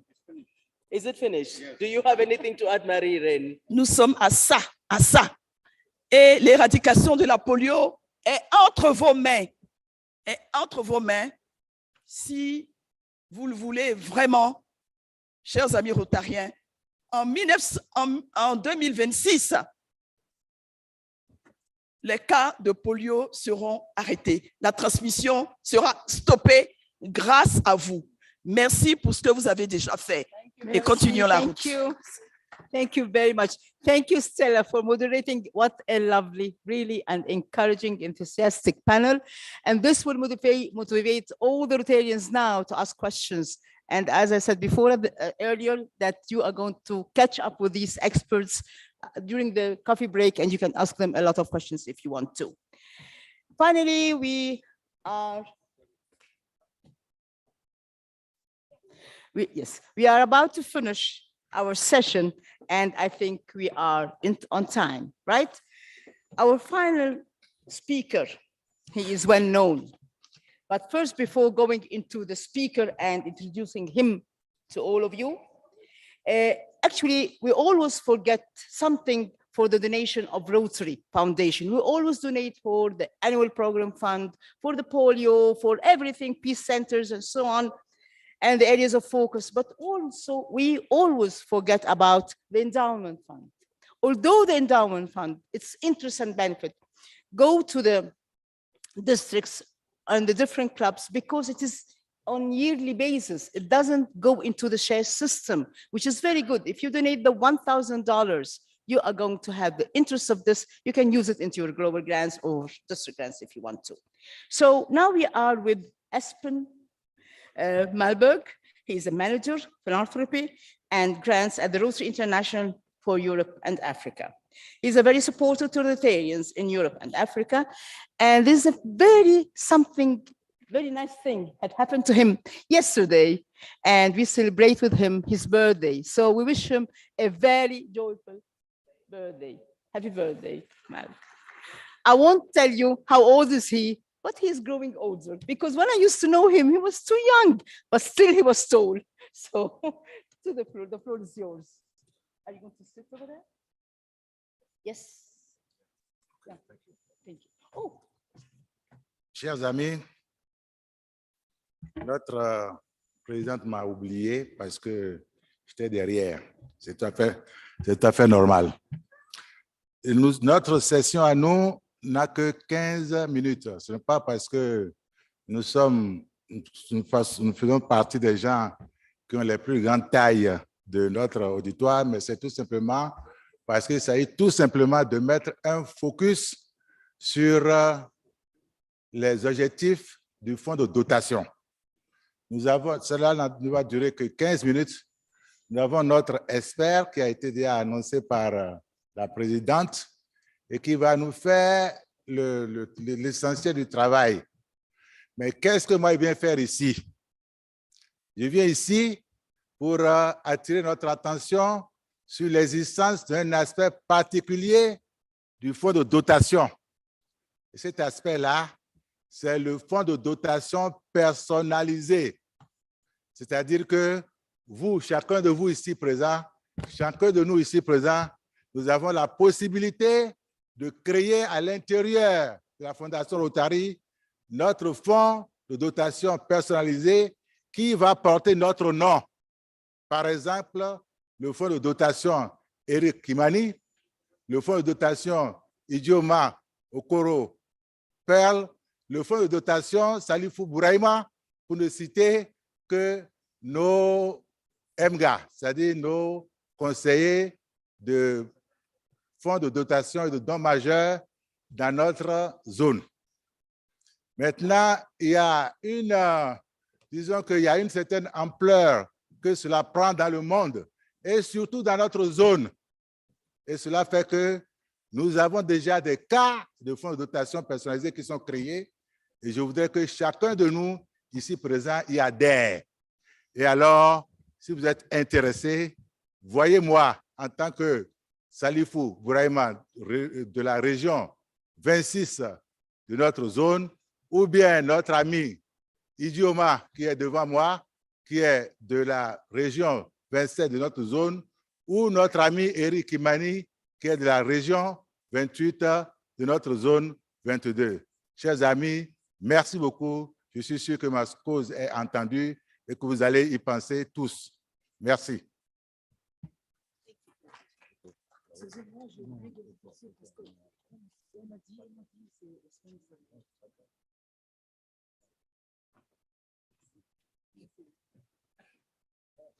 Sorry, Espen.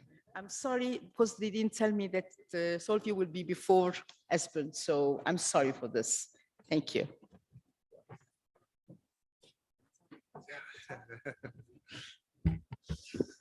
Good morning, everyone.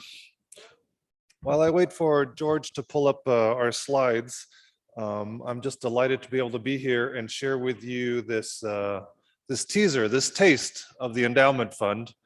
And as EMGA Salifu mentioned, for those of you who are interested, certainly come and see our EMGAs and our staff representatives throughout the year to learn more about it.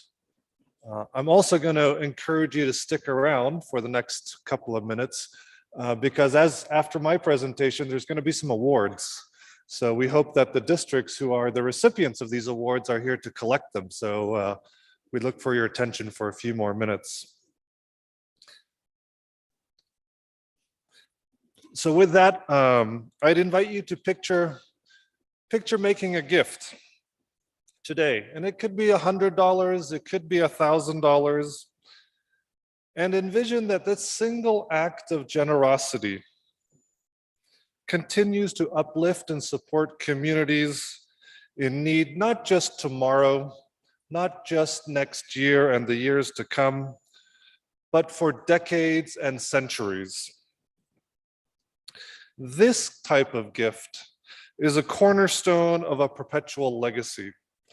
And I'm here today, and I'm delighted to be able to share with you how each one of us can create our own legacy through the Rotary Foundation. But before we do, I think it's important to understand why there is this need for funding, why we're encouraging Rotarians to donate to polio, to donate to the annual fund, to donate to our peace centers. And it is because the Rotary Foundation has programs. And in year 21-22, the Rotary Foundation spent over $330 million in helping communities around the world. And it is only through our own generosity and the generosity of others that we can support these life-changing programs into the future. Certainly, we are not visionaries, and this idea of doing good in the world and creating lasting change resonates with Rotarians that have come before us. And Arch Klump certainly had the idea of making an investment today to help those tomorrow. And that is the principle of our endowment fund. Think of it as planting a seed. This seed, as we nourish it and water it, grows into a tree. And as this tree matures, it starts bearing fruit. and we can feed our communities with this fruit. It also branches out and has leaves and creates shade and respite from the heat. And even more importantly, in today's environment, this tree plays a role in helping us reduce our CO2 emissions and hopefully create a world that our children and our children's children can live in. That is the goal of our endowment fund. Invest today for long-term impact. Now, our endowment, should you choose to make a gift, can support a variety of causes, just like a cash gift to our annual fund or polio does today. You can support your district through SHARE, which is a perpetual stream of income that your district will use to make life-saving projects in the years to come. It can go to the World Fund and leave it to the trustees' discretion on how we should use those monies. You can support our peace centers that Trustee Gita talked about earlier. And should you have a particular interest in one of our areas of focus, you can choose to leave your legacy in supporting clean water, health, or our environment. Now, while this has been very theoretical, our endowment is actually very real today. And as you see on the numbers in front of you, these bars represent the annual income that the Rotary Foundation has received from our endowment and spent on our programs. And last year, or 21-22, we received almost $27 million of additional funding that the Rotary Foundation was used to do good in the world due to our endowment fund and the generosity and foresight of our donors. We are in the final steps of a campaign to raise $2.025 billion by the end of 2025. And in front of you, you see our progress to date. Now imagine what we can do as an organization if we had $1 billion in our endowment, up from the 600 million or so that we had today. Imagine the impact that we could have once our commitments are received and we have over $2 billion. If we have 26 million today, we are talking about having 75, $100 million when our goals are realized. Just imagine what we can do for our communities with this additional source of funding. Now, as I mentioned, and as Sally Fu highlighted, we're really seeing an increased interest by our donors around the Rotary world in then creating their own legacy within our Rotary Foundation. And that legacy is created not only with a gift to our endowment, but through a variety of ways. At $1,000, donors can become benefactors and be recognized for their contributions to Rotary's endowment. Obviously, all contributions that are made to Rotary's endowment count towards your individual giving and your major donor status. But where we're seeing the greatest interest is in gifts of $25,000 or more that allows our donors to create a named fund established within the endowment, and for them and their families to have a permanent legacy of doing good in the world that will outlast their lifetimes, their children's lifetimes, and continue to provide life-changing projects well into the future. Certainly, this is the information that I would want you to take back to your districts and share with those that you might think have the capacity and the interest to leave their philanthropy within the hands of Rotary. We know that our stewardship is excellent. We know that the donors who give today, their money is going to be well spent in generations to come. Certainly, there's some things here in closing that I'd ask you to think about as you leave this institute, this seminar. First, familiarize yourself with the Rotary Foundation and our endowment fund so that you're able to share this information with your clubs, your districts, as you go back to your countries and zones. Just like we heard about considering making a gift to support polio eradication, consider a gift to the endowment. It's super easy. You can do it on our website, gifts large and small. Certainly larger gifts, should you want to make a legacy, I'd encourage you to speak to one of our endowed and major gift advisors or one of our professional Rotary staff members. And finally, as you make a gift, you're the best advocate for those who haven't. So share this opportunity with those around you and encourage others to leave their legacy through our Rotary Foundation. So with that, I want to thank you for your time, and I want to make sure that we have enough time to hand out these awards.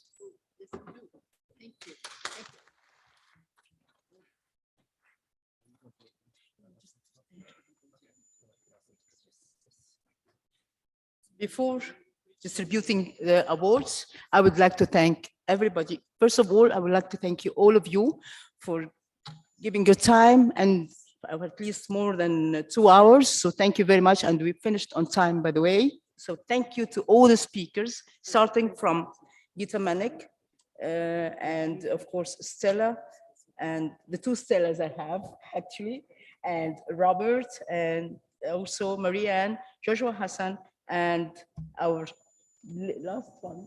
Thank you, Sophia, for coming. Thank you very much for everybody. And now to start distributing the awards. Thank you. You come forward. Thank you so much, Professor Sally, for leading us through this session, and we're going to hop into the awards.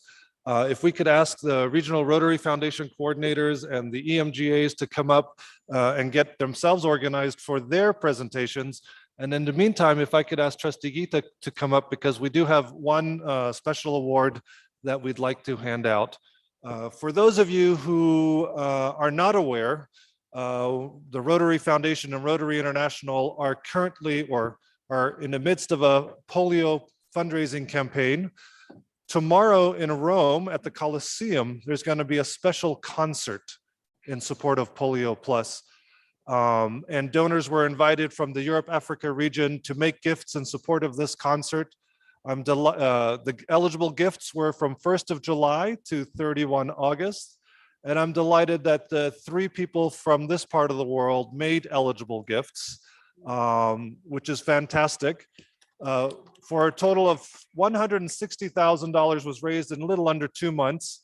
So that's about $500,000 when we include Bill and Melinda Gates's generous match.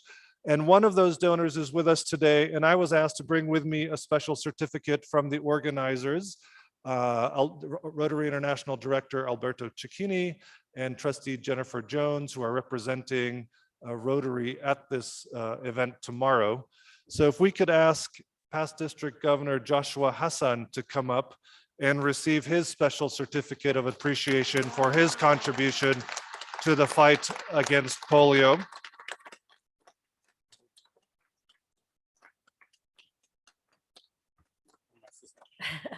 Thank you, PDG Joshua. This is a certificate of appreciation from the Rotary Foundation. It says, presented to Joshua Hassan in recognition of his outstanding dedication. You can't doubt that. His amazing commitment and the significant support to Rotary's polio eradication efforts, dated September 10th, 2023. Mr. Josh, thank you so very much. You are saving lives every day.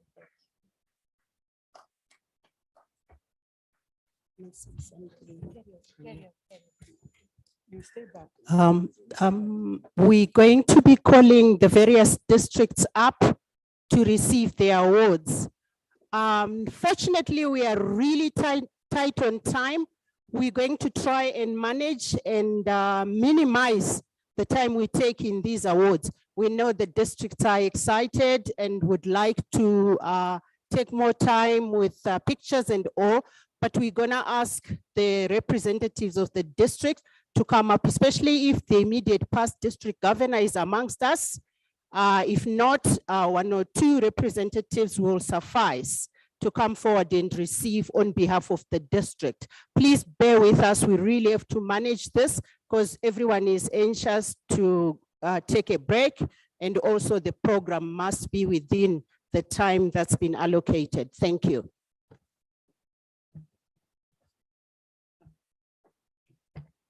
And for the endowment fund, the 3rd districts in Africa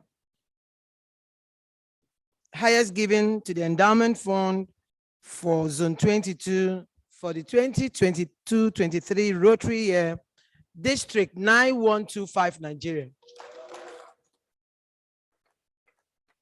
Please, can the recipients come up very fast? We don't have the time, please. 9125, led by PDG Gordon Nadi. Ken, where's the picture?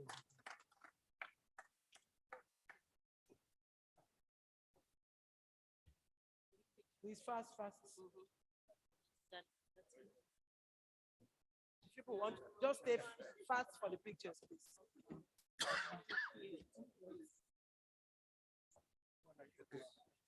Thank you. Thank you, 9125. You can go somewhere on the side. You can stay on the side. Sorry, please. It's okay. No. No, clear this side, please. And the second highest endowment fund contributing districts in Zone 22 for the 2022-23 year, District 9214, Uganda.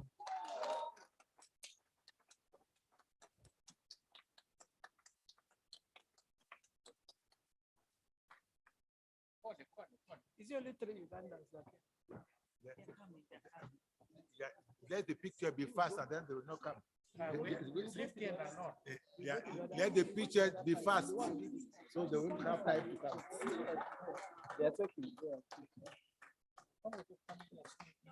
Thank you.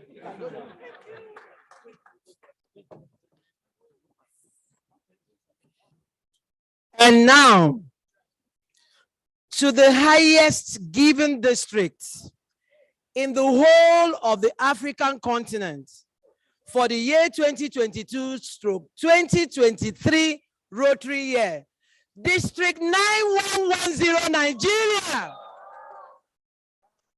Koshala.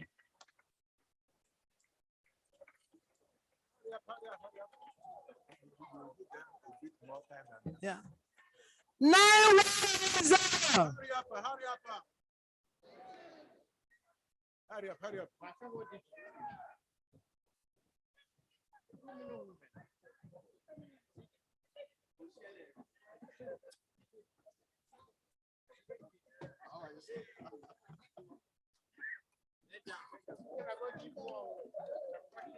Who is taking the picture? Check and well. Congratulations. And the golden trophy goes to District 9110.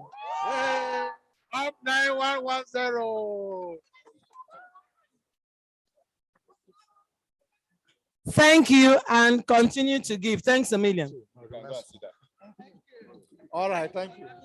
PDG Josh, podium. PDG Josh. Congratulations. How are you? Go down. So that come up and run down. Let me open it for him. Can the Polio Plus team come? Which team again? Polio Plus team.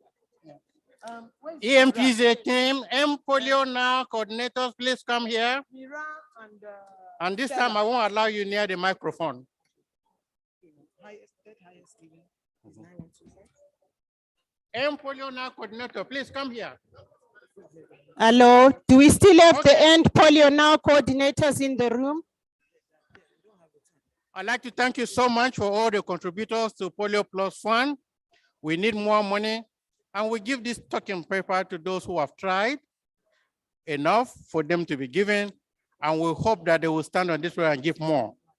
The Rotary Foundation would like to congratulate District 9125 for being the third highest Polio Plus contributing district in Zone 22 in 2022-2023. District 9125. The DG and the PDG.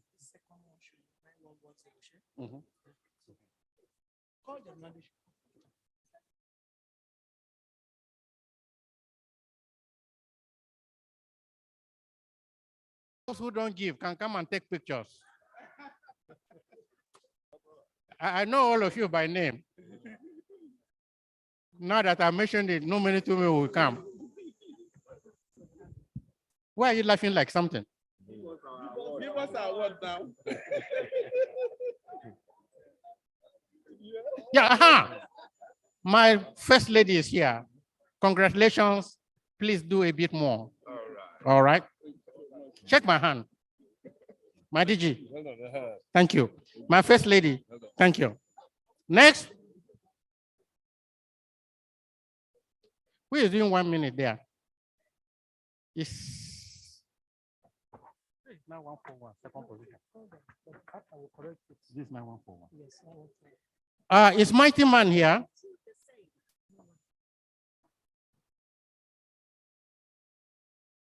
Would like to call on District 9141 as the second best giver to Polio Plus Fund in that sector.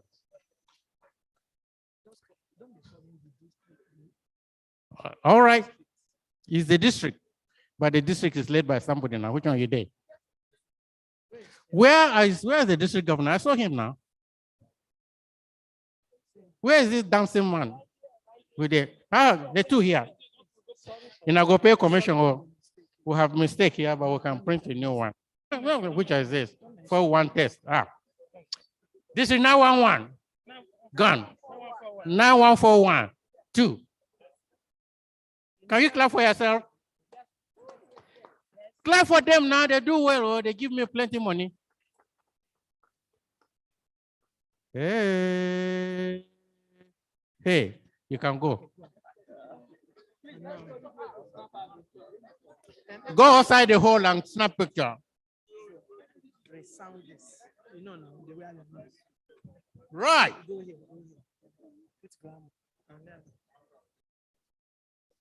Now we have a problem in zone 22.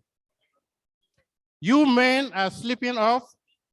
The ladies are taking over. At the rate we are going to have a serious problem, because by that we do.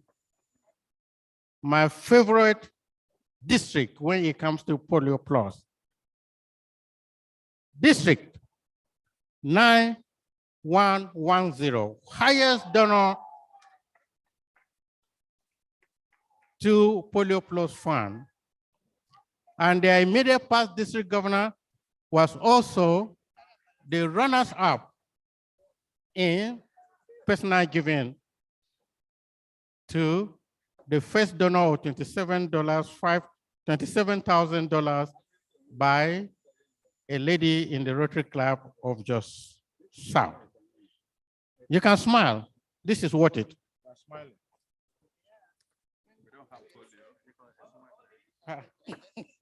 I never give you.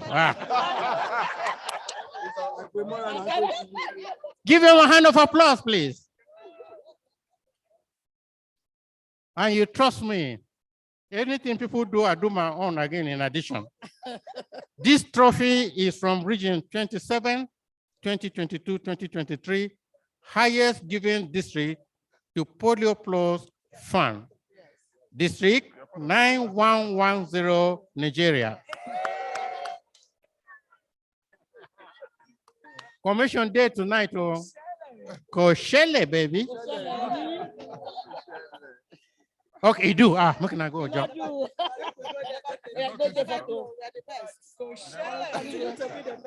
If he doesn't beat this record in Mauritius, we get Wahala. Give him another round of applause, please. Okay. Thank you. Thank you, my classmate. These are our. We found it. Oh, perfect. I thought it was it. So this is annual fund. No, hold on. Yeah, I think it was correct. Yeah, they got mixed up. Sorry. We'll Yeah. correct it. Yeah. Okay, so they will still come back for them. I'll send them. Yeah. Sorry. So.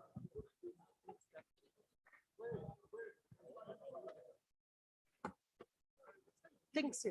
Yeah. When our time is on.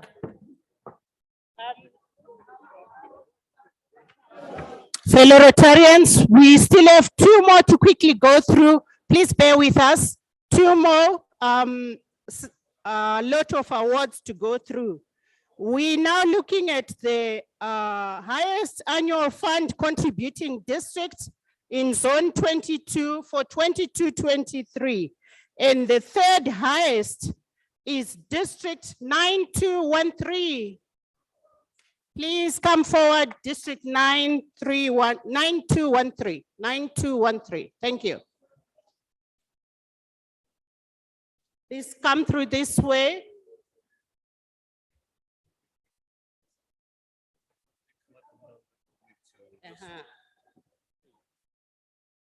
We'll send them a new one. Yeah, okay.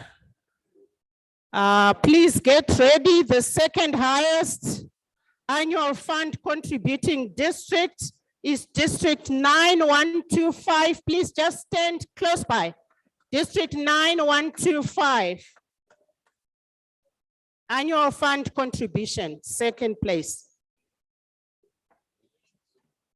Oh, they're supposed to come to you. There was a little mix up, so somebody crossed it off.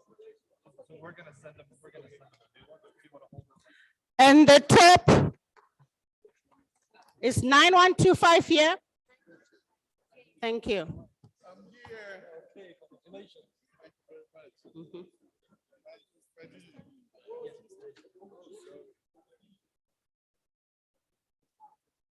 And the top annual fund contributing district, please stand close by. District 9110 is the top annual fund district.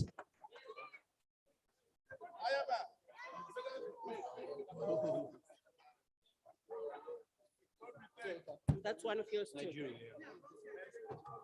That's Nigeria.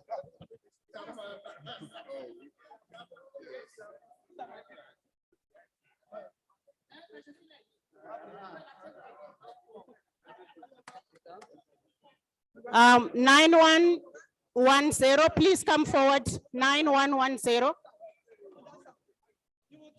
Please move off. District 9125, please move away and make way for 9110. Please, let's help make this manageable. 9125, please make room for 9110. Thank you. Thank you. Congratulations.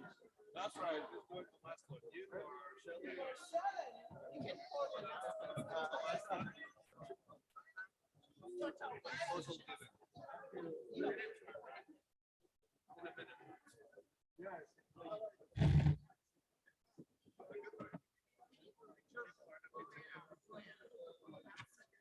So which is it? 9213. This is the highest. Third highest total contributing district. We have three.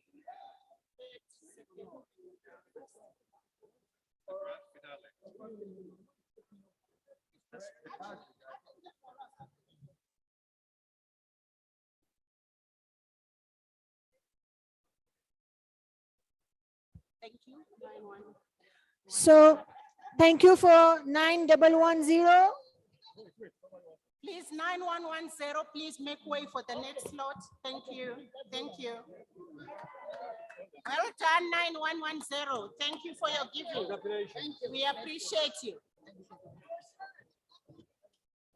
So the next one will be the third highest contributing district in zone 22 for 2022-23.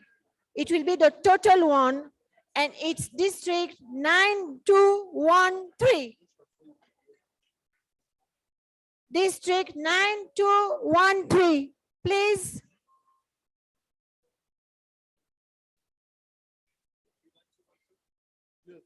Okay, what have we done? The third highest giving. Yes.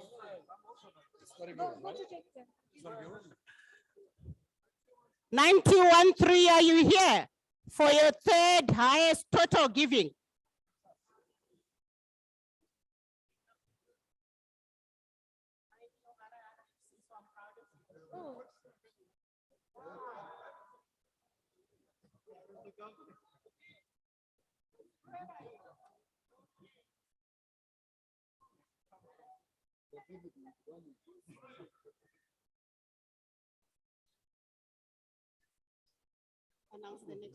So the next one, please be ready.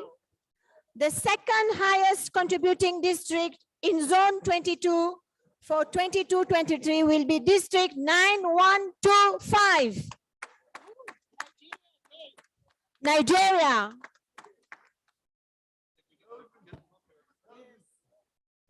Nine 9125, please come forward again for one more award. Second highest total giving, 9125, please come forward.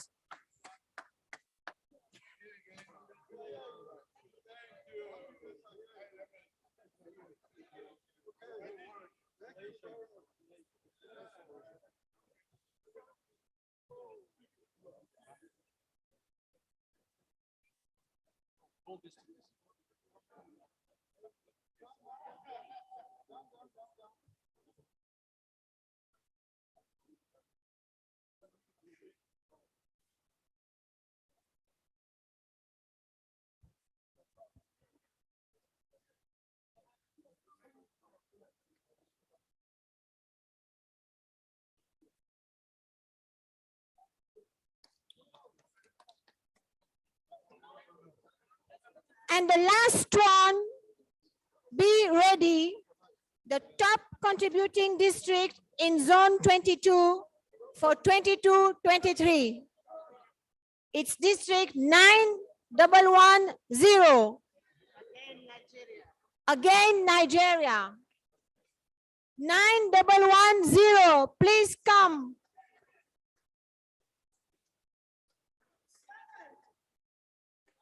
You guys are scooping them. The top one.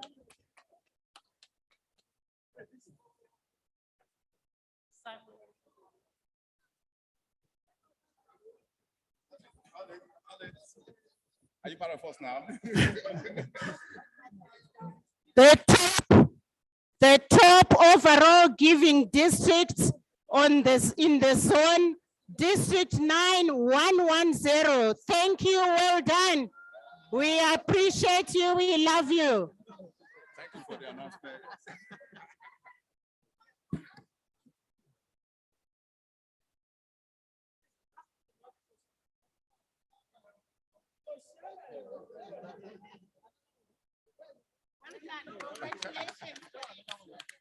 Congratulations to all the districts.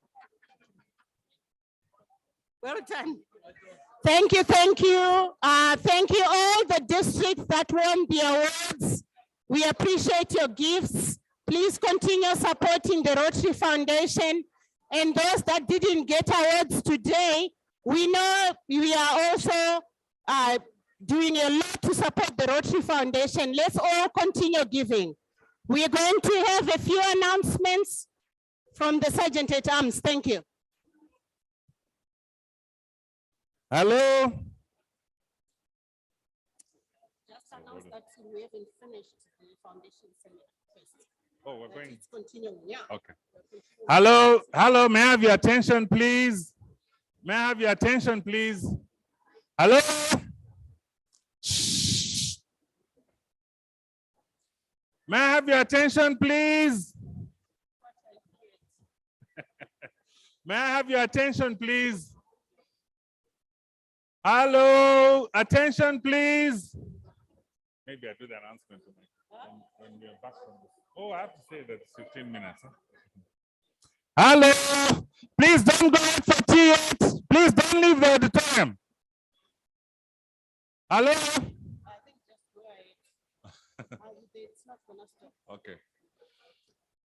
Tea is for 15 minutes only. We expect you back in here at 11:35. Tea is for 15 minutes. We expect you back.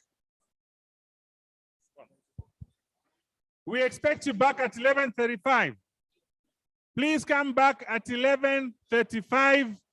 The Rotary Foundation seminar continues. I announced that on either side. Okay. Please be back here at 11:35. Teas and coffees are on either side of the auditorium. Please be back here for 11:35. Thank you.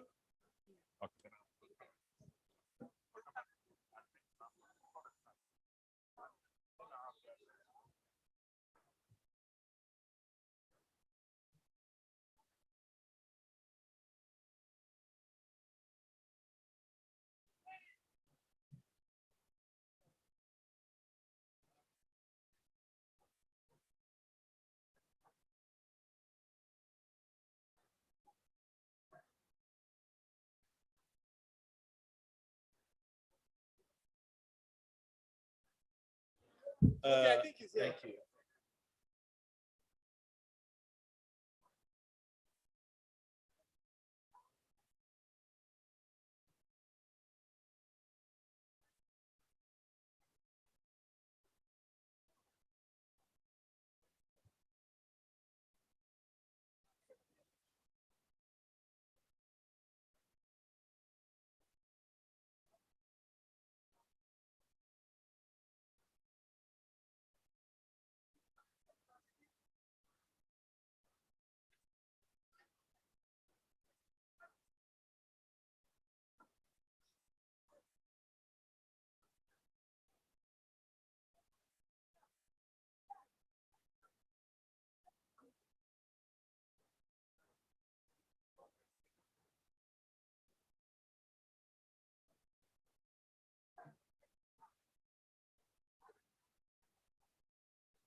Rotarians, please go and have your cup of tea. You need to be back here at 11:35. Please go and have your cup of tea quickly and be back in the room for the next sessions.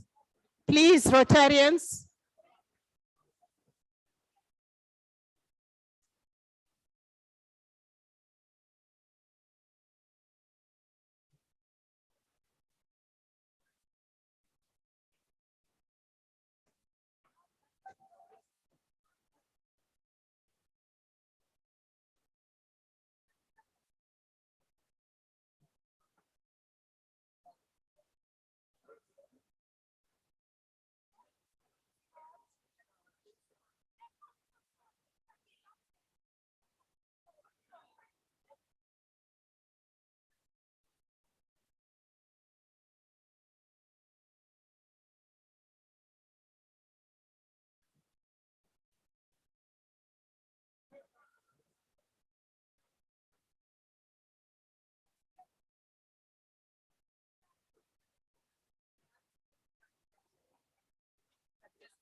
That's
Try another one.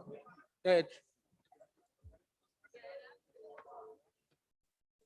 Okay.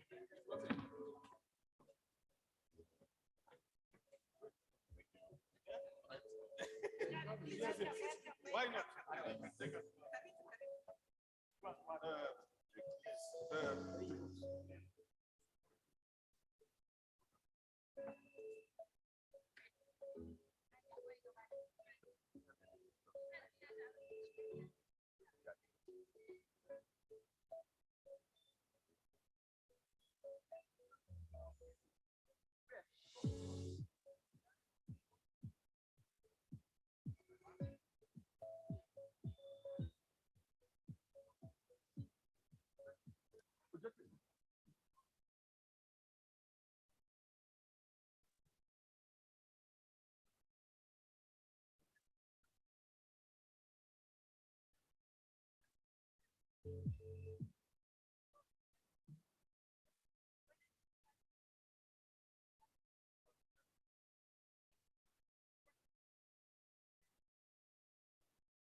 A single act of good can go a long way.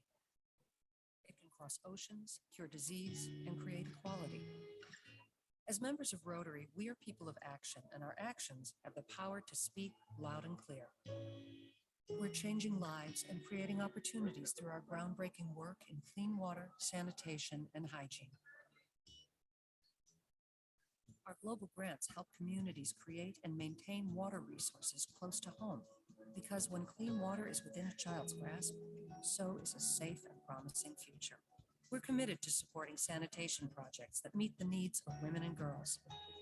Our programs provide modern facilities and hygiene training to cultivate long-term health and wellness.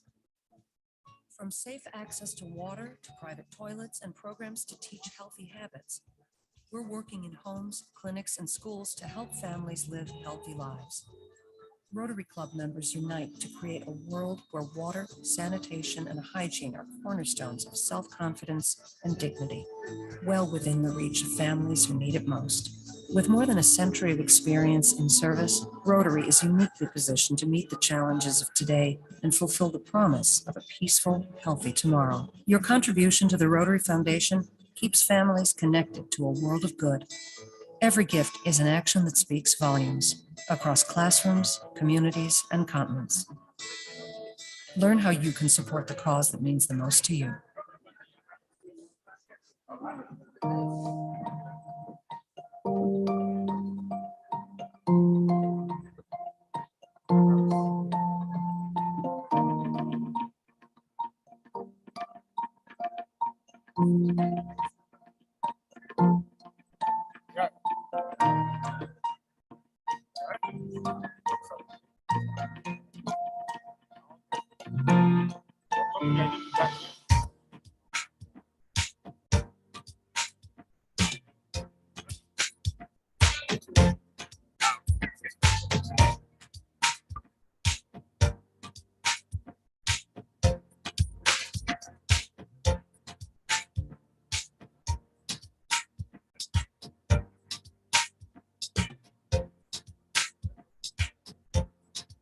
Hello.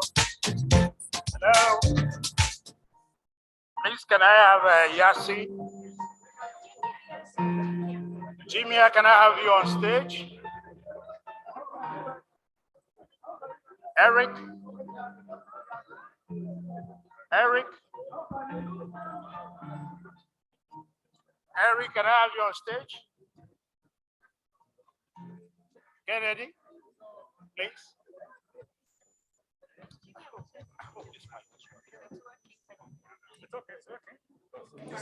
Okay, that is better now. Jimmy, wherever you are, please can you join? Oh, please take your seat. Okay, all right.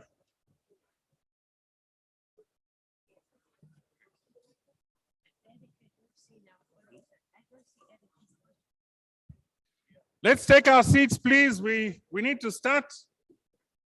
Let's take our seats. We need to start.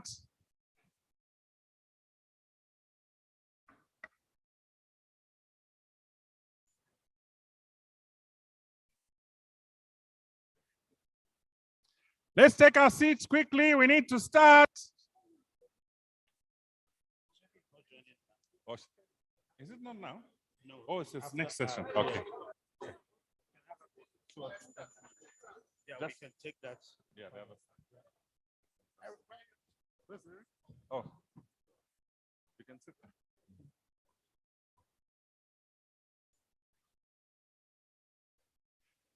Let's take our seats. Let's take our seats quickly. Let's take our seats. We need to start. We're running behind time. Let's take our seats. Quickly, let's take our seats. There'll be time to take pictures at lunchtime. Seats, please.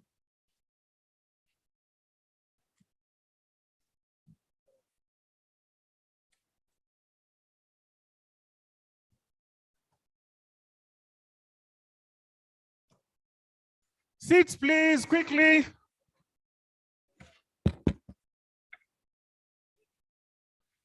Seats, please, quickly.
Fellow Rotarians, I think we need to start because we have quite a lot to do. Don't forget the foundation luncheon is going to take place right immediately after now. So there's not so much of time for us. The Rotary International President, Rotary leaders in our midst, fellow Rotarians, Rotaractors, and the media team, ladies and gentlemen, good day to you all.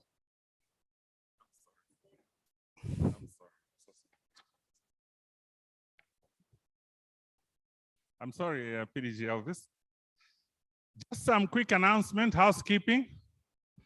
As people will be coming in, number one, I'll repeat what I said in the morning.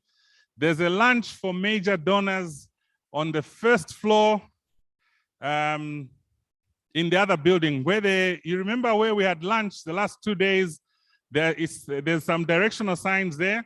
So you go to that elevator, go up to the first floor and you'll have lunch if you're a major donor. And it's a ticketed event, so you must have a ticket. Don't go there if you don't have a ticket. If you're a major donor and you don't have a ticket, make sure you resolve that before you go to the first floor. You can go to registration or you look for PDG Eric or PDG Pearl, who is here, and sort it out before you go up there. The second announcement is that there'll be a cocktail by invitation for the Rotary Family Health Action Group. It's by invitation, it's on the second floor. So those who are going there, you use the elevators on either side of this building and you go to the back. You use the elevators on either side of this building and you go to the back. On the second floor of the VIP foyer. And then we still have vendors at the back entrance selling off Rotary wares. So if you want a shirt like this one, if you want a t-shirt, Rotary, badges, pins, and so on, you get them from the back. We'll now go into the, aside from the major donors, if you're not a major donor, lunch will be served in the banquet halls 2 and 3. And they're signposted, you see the signpost written lunch. Banquet hall 2 and 3. On your right, but on my left. And a quick announcement, the last one now. I mentioned earlier on that teas and coffees are being served on either side of the hall. But for some reason, most people, you went to the right side or my right side or their left. And the teas and coffees finished. And this side, there's still teas and coffees not touched. No, don't go now. But please remember that teas and coffees are served on either side of the hall. Not on one side, either side. And lunch, when you get out for lunch, if you're not a major donor, you exit this way. This side. This side is for major donors. This side is for the rest of us. Please remember that. Very much, PDG Elvis. My apologies. Which one do I use? Okay. All right, thank you very much. Now that the Rotary International President is seated, it's good, sir, we have you for this session. We can be sharing the meat when the hunter is not around. Fellow Rotarians,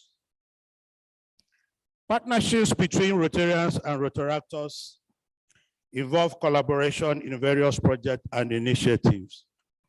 These partnerships can take various forms. These include mentorship, community projects, fundraising, leadership development, and cultural exchange. These partnerships aim to leverage the experience and resources of Rotarians while empowering Rotaractors to become future leaders in their communities.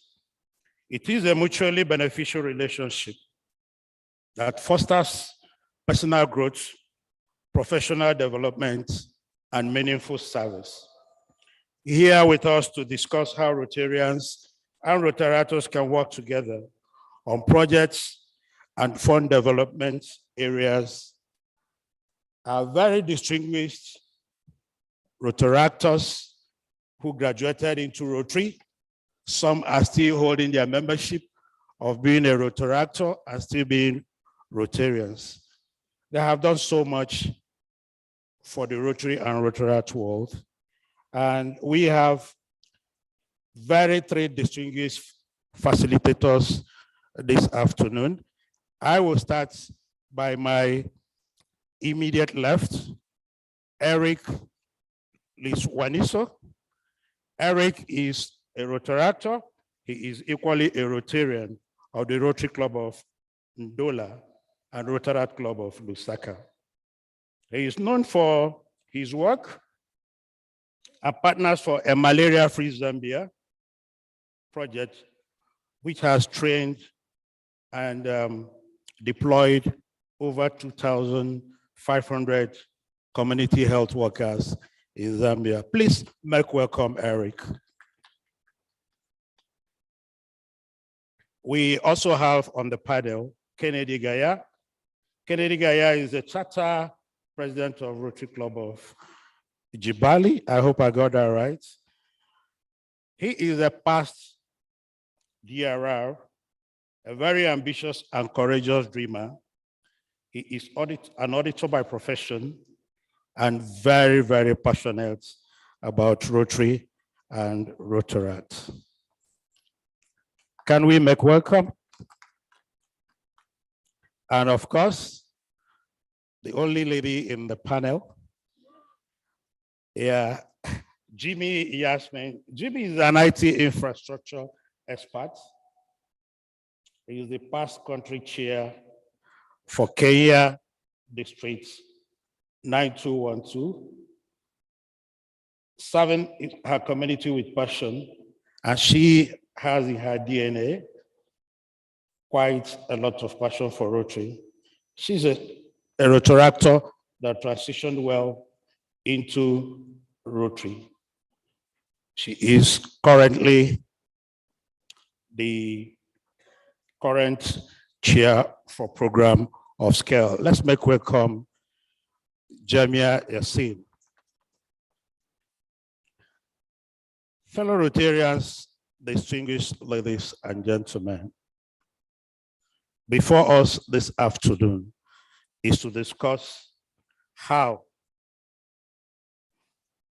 and Rotarians and Rotaractors can collaborate in terms of both fundraising and community service development. I'm pretty sure all of you have an overview of the topic. So I want Eric, let us have your perspective on the subject we are discussing. Before I come to my question, I'm going to pose about 2 questions to each of you, but let us first have a perspective on probably the topic for the afternoon. So I hear you. Please make your comments as brief as possible so that we can be able to save some time. Let me equally please apologize that because of want of time, we'll not be able to take questions, but as they speak, and as we move on with the presentation, you can please scribble your questions and your comments, and you can pass it around to this side of the table, and accost any of us while we are working out or during the course of this program, and we'll be glad to get it handled, or we can send it to your email. So Eric, you take. Thank you very much. Allow me to first express my gratitude for being here.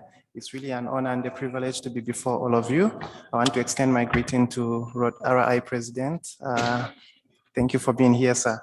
I think the topic of Rotarians and Rotaractors working together is a very important one, especially at a forum like this one. I have the rare privilege of being both a Rotarian and a Rotaractor, but this morning I sit here wearing my Rotaract hat because I am still very young and very passionate about issues that affect young people. I want to urge Rotarians in the room, because you outnumber us, that we want to partner with you, we want to work with you, we want to be recognized as equal partners in development, because there is so much that as young people we can bring to the table. We have in different perspectives that we can also offer, I think, to the values and principles of Rotaract. And so I am looking forward to an interesting discussion around how we can collaborate with our Rotary clubs. Thank you very much. Yes? Yeah, yes, me? I thank you so much for the opportunity to be here today. I think for me, when I look at Rotaract collaboration, it's something that we can harness, given that we talk about DEI, but how best can we do that when we bring together a diverse group of people, given that we have all unique strengths and capabilities, the different ed groups that we have across the Rotary world. I think we can leverage on these opportunities, given that we have it right on our doorstep. And therefore, when it comes to collaboration in our projects, I think we have the best platform to utilize all the, activities and advantages that we all bring on the table and make our programs better and bigger for the communities that we serve. Thank you. Thank you very much. Kennedy. Thank you so much, PDG. My biggest concern as we start this session is that in 2019, Rotaract was elevated within our organization. But at what speed are we bringing it down to our clubs, to our district, to our zone? At the apex of organization, we are seeing rapid changes, engagement of Rotaractors in senior committees, engagement of Rotaractors in the Rotary Foundation. But what is the obstacle that is making these not trickle down to club level, at district level? So I'm hoping that this session will help us highlight some of those challenges. Okay, Kennedy, let me just hold you there because you just brought forward something. So what are these challenges? What is this inhibition since after the elevation of Rotary? What are these impediments that, from your point of view and what you said, it's more like the expectation hasn't been quite high? What are these impediments and how can it be overcome? Is it on the part of Rotarians? Is it on the part of Rotaractors? Or are there certain opportunities you're still looking out for? Thank you so much, PDG. Looks like I literally threw myself under the bus. I think in 2019, when the Council of Legislation made changes to the bylaws of Rotary, the idea was those changes would spark, first of all, spark the growth of Rotaract, and then second, enhance integration of Rotaractors and Rotary clubs within Rotary clubs. And one of the challenges that has been widely seen in different districts is our mental blocks as Rotarians in this room. How many of you have been open to the idea that a Rotaractor can sit on the same table with you and you will listen to them? And you will not be listening to them as a way to, as a tokenism, to tick a box. I think that is the biggest challenge. When we talk about whether you can collaborate on a project, whether you can openly engage Rotaractors and all that, those all come after we clear the mental block that most of us have in our mind. One of the key things is that we come from a culture where in our houses, the child doesn't speak up to the parent. And unfortunately, that is what we also cascade down to Rotary and Rotaract. The moment you see a Rotaractor, there's a mental block that comes into your mind that whatever he or she tells me, that is a child speaking. So until we lose that, then we as Rotarians and Rotaractors cannot be able to move forward. So the moment we lose that, then the next step will be at club level. Are you allowing Rotaractors to join your club boards? Are you allowing Rotaractors to join your project committees? Are you allowing at district level, now as district leaders here are you allowing Rotaractors to be appointed to committees at district level? And I know in Elevate Rotaract, the words were districts are highly encouraged to appoint Rotaractors, but I think as a zone, especially at a zone that 75% of our population is below the age of 30, we don't need to dwell on encourage. We should be thinking it's a must that we have a young person, because for the impact of Rotary to grow within our spaces, then it must reflect the picture of the communities we serve. And the communities we serve right now are young people. So bring young people on board. Thank you, Eric, for Kennedy, for that perspective. Well, let me quickly say it looks a little bit of, I wouldn't say selfish, because I do know that there are quite a lot of Rotary clubs that have thrown their windows open to Rotaractors. Jimia, why are Rotaractors not taking this opportunity? I'm quite aware that there are Rotary clubs that are willing and ready to even give subsidies as per dues to Rotaractors. These windows of involvement has existed since the elevation. What are the impediments on the side of Rotaractors? Why are they not taking these opportunities? Thank you so much, PDG. I think first we have to recognize the fact that we are from different age groups. So sometimes even how we communicate really makes a big difference. Because yes, you might provide the opportunity for the Rotaractors to come into Rotary, but is it in a way that they understand that? So I guess we all have to, we all have to dig deeper, and the interaction has to be from both sides, not just from Rotary, but also from the Rotaractors. They have to be willing to take that step to sort of close the gap between the communication between the Rotarians and the Rotaractors. And the other thing probably is on the different expectations. For example, is it clearly communicated? What do you expect from the Rotaractors when you are inviting them to come? It's not just a matter of using them, which some of them actually, to be honest, they feel used by Rotarians. When you need somebody to be running around, somebody to be, let's say, doing the run around, that's when you call them. But after that, you don't need them. But then the expectations should be very clear to both parties so that everybody feels they're getting value in the relationship. Then also just to add on what Kennedy had talked about on the different, in Rotary, do we see value in Rotaract? Because if we see value, then we'll be able to see that this is a good thing and we want it for the young people. Thereby we encourage more young people to join the movement and also work with whoever is already there to make them better Rotarians. And probably I'll pose a challenge to the Rotarians in this room, the ones with children. How many of your children have you introduced to Rotaract? Because if we don't see value in Rotaract, then it's very difficult to even talk to Rotaractors about what they can actually, the value they can get from them if we don't see it as Rotarians. Thank you. Thank you very much. I think I'll still come back to you. You are in the project of program of scale. Okay.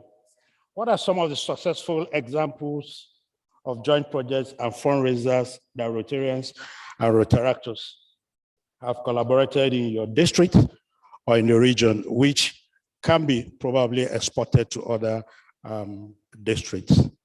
Can we share that perspective with you? Yes, please. I think in our district 9212, we have a project we call the Sunshine Rally, which has been going on for the last 40 years. So this project has grown over time, and we work with kids who are differently able to bring them together for a day of sunshine and fun. So the Rotaractors come in at the planning stage. The committee starts sitting 8 months to the date of the event, and we have Rotaractors who actually chair some of these different committee roles.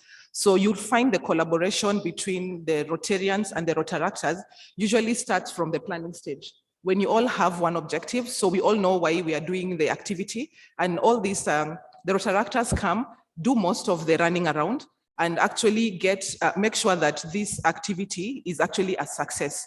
And the only way it has actually been able to grow, because we started with probably interacting with 2,000 children, now we are at almost 10,000. And it's because the Rotaractors actually are part and parcel of the planning, execution, and to make sure that everybody gets to do what they have to do. But the planning is always important. You have to involve each of the parties, not just have them come to, like to clean up when you're done, but start from the planning stage. When you involve Rotaractors from the beginning, they feel part of it. And then don't forget to also give them the recognition because we say in Rotary, we don't pay people, but sometimes the recognition goes a long way. They're recognized for their role in the project. Thereby, every year they want to come back and be part of it. That's just one of the examples they can give. Thank you. All right, thank you very much. I will still come back to you. Eric, you are a social media person, you developed an app and all that. Can you tell us probably the role of technology and social media in promoting and supporting joint projects and fundraising efforts between Rotarians and Rotaractors? Thank you very much.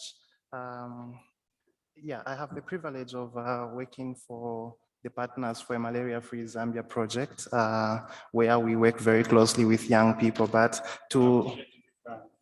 If you can raise your voice a bit. Okay, yeah, thank you. Yeah, so with regard to social media, I think social media has been a vital tool for club growth.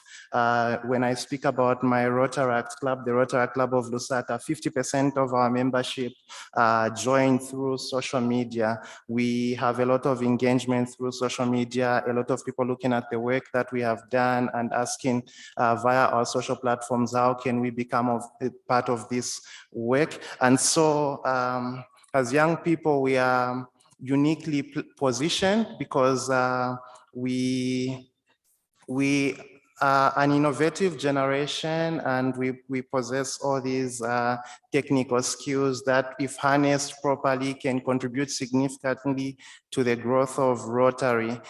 If we do not take care of the young population within Rotary, we stand the risk of killing Rotary in the next generation. And so we have to ensure that we are utilizing social platforms to transmit some of the traditions of Rotary to the next generation, and effectively utilizing social media to grow not only membership, but also to promote the public image of Rotary to the community out there. Social media, I think, especially following COVID, has become a significant tool for communicating the very impactful work that we as Rotarians continue to do in the community. So thank you. Yeah, thank you very much. Do you have anything to add to that, Kennedy?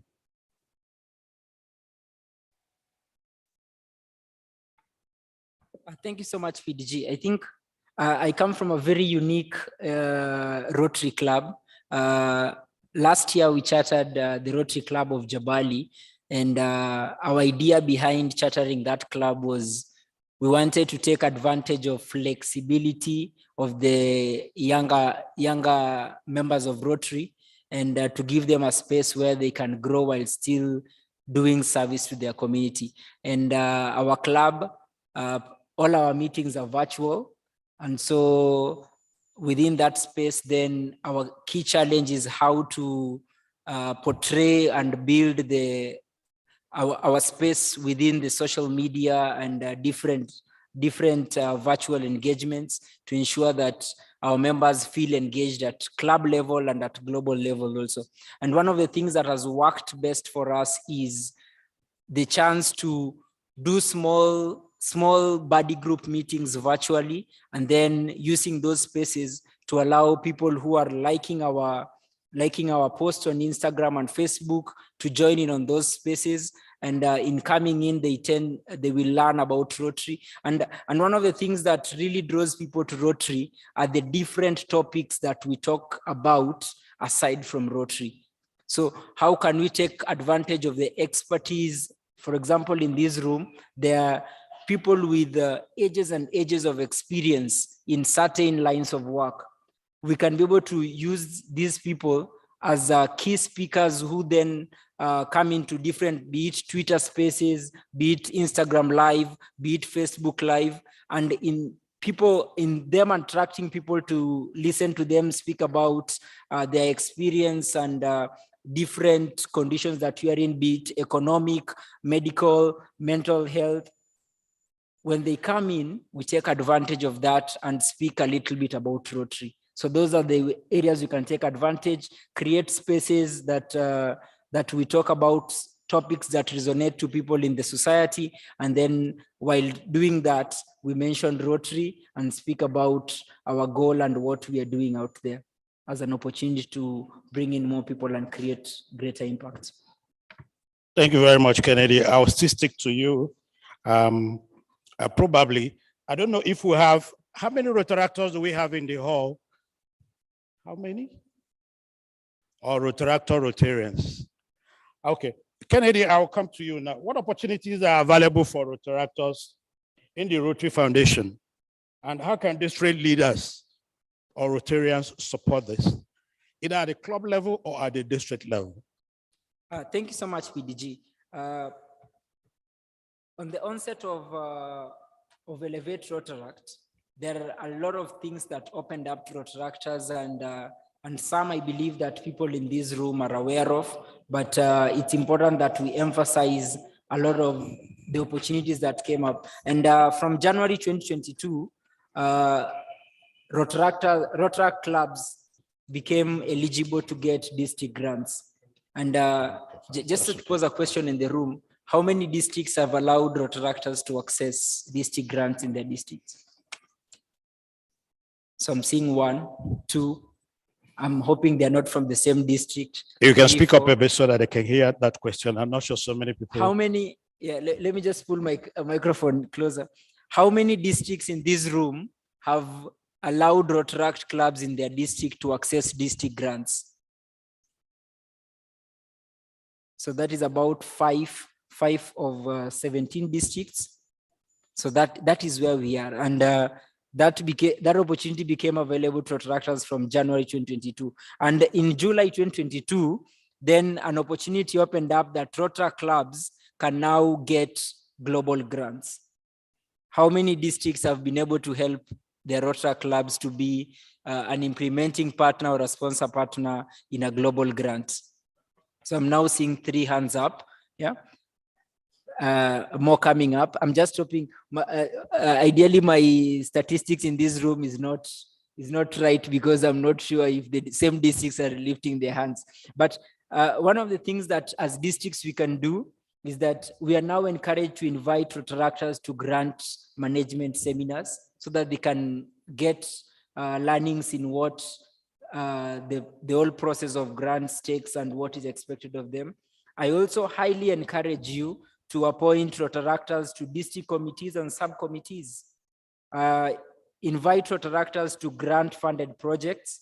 Start tracing Rotaract clubs that are participating in grants and use them as an example to encourage others to step up, and invite Rotaractors to participate in project fairs.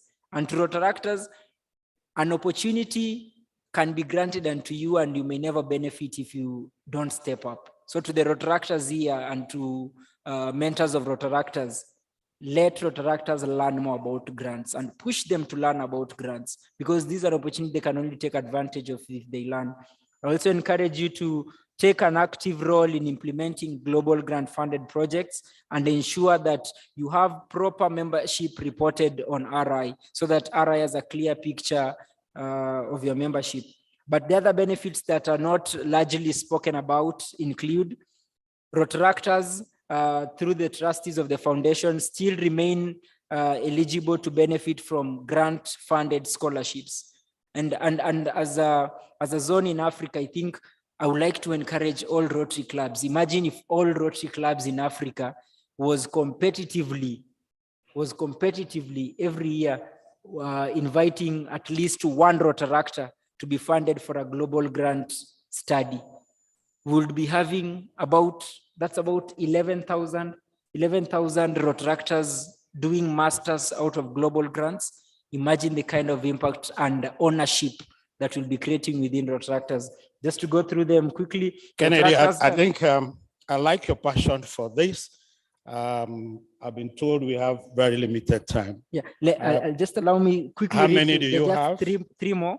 Okay, I will allow you to do that. While you're doing that, I'm going to pose a question to the 3 of you, because from all perspectives, there's a communication gap between Rotarians and Rotaractors. So I'm going to be engaging the 3 of you on that, and we'll use that to wrap up the conversation. So let's take your next 3 points. Okay, just to quickly go through them, Rotaractors can still take part in grant-funded training such as vocational training programs. Rotaractors can still be peace scholars, and Rotaractors can serve on vocational training teams, Rotary Foundation committees, and grant committees. So Rotaractors, step up. In terms of communication, I think the gap is in training. Rotaractors walk into a room and they are shy to speak because they feel a gap in terms of knowledge. They are not sure if what they'll say is appropriate in the room. And the only way to capacity build to them is to train. To Rotarians, as I mentioned earlier, the mental block.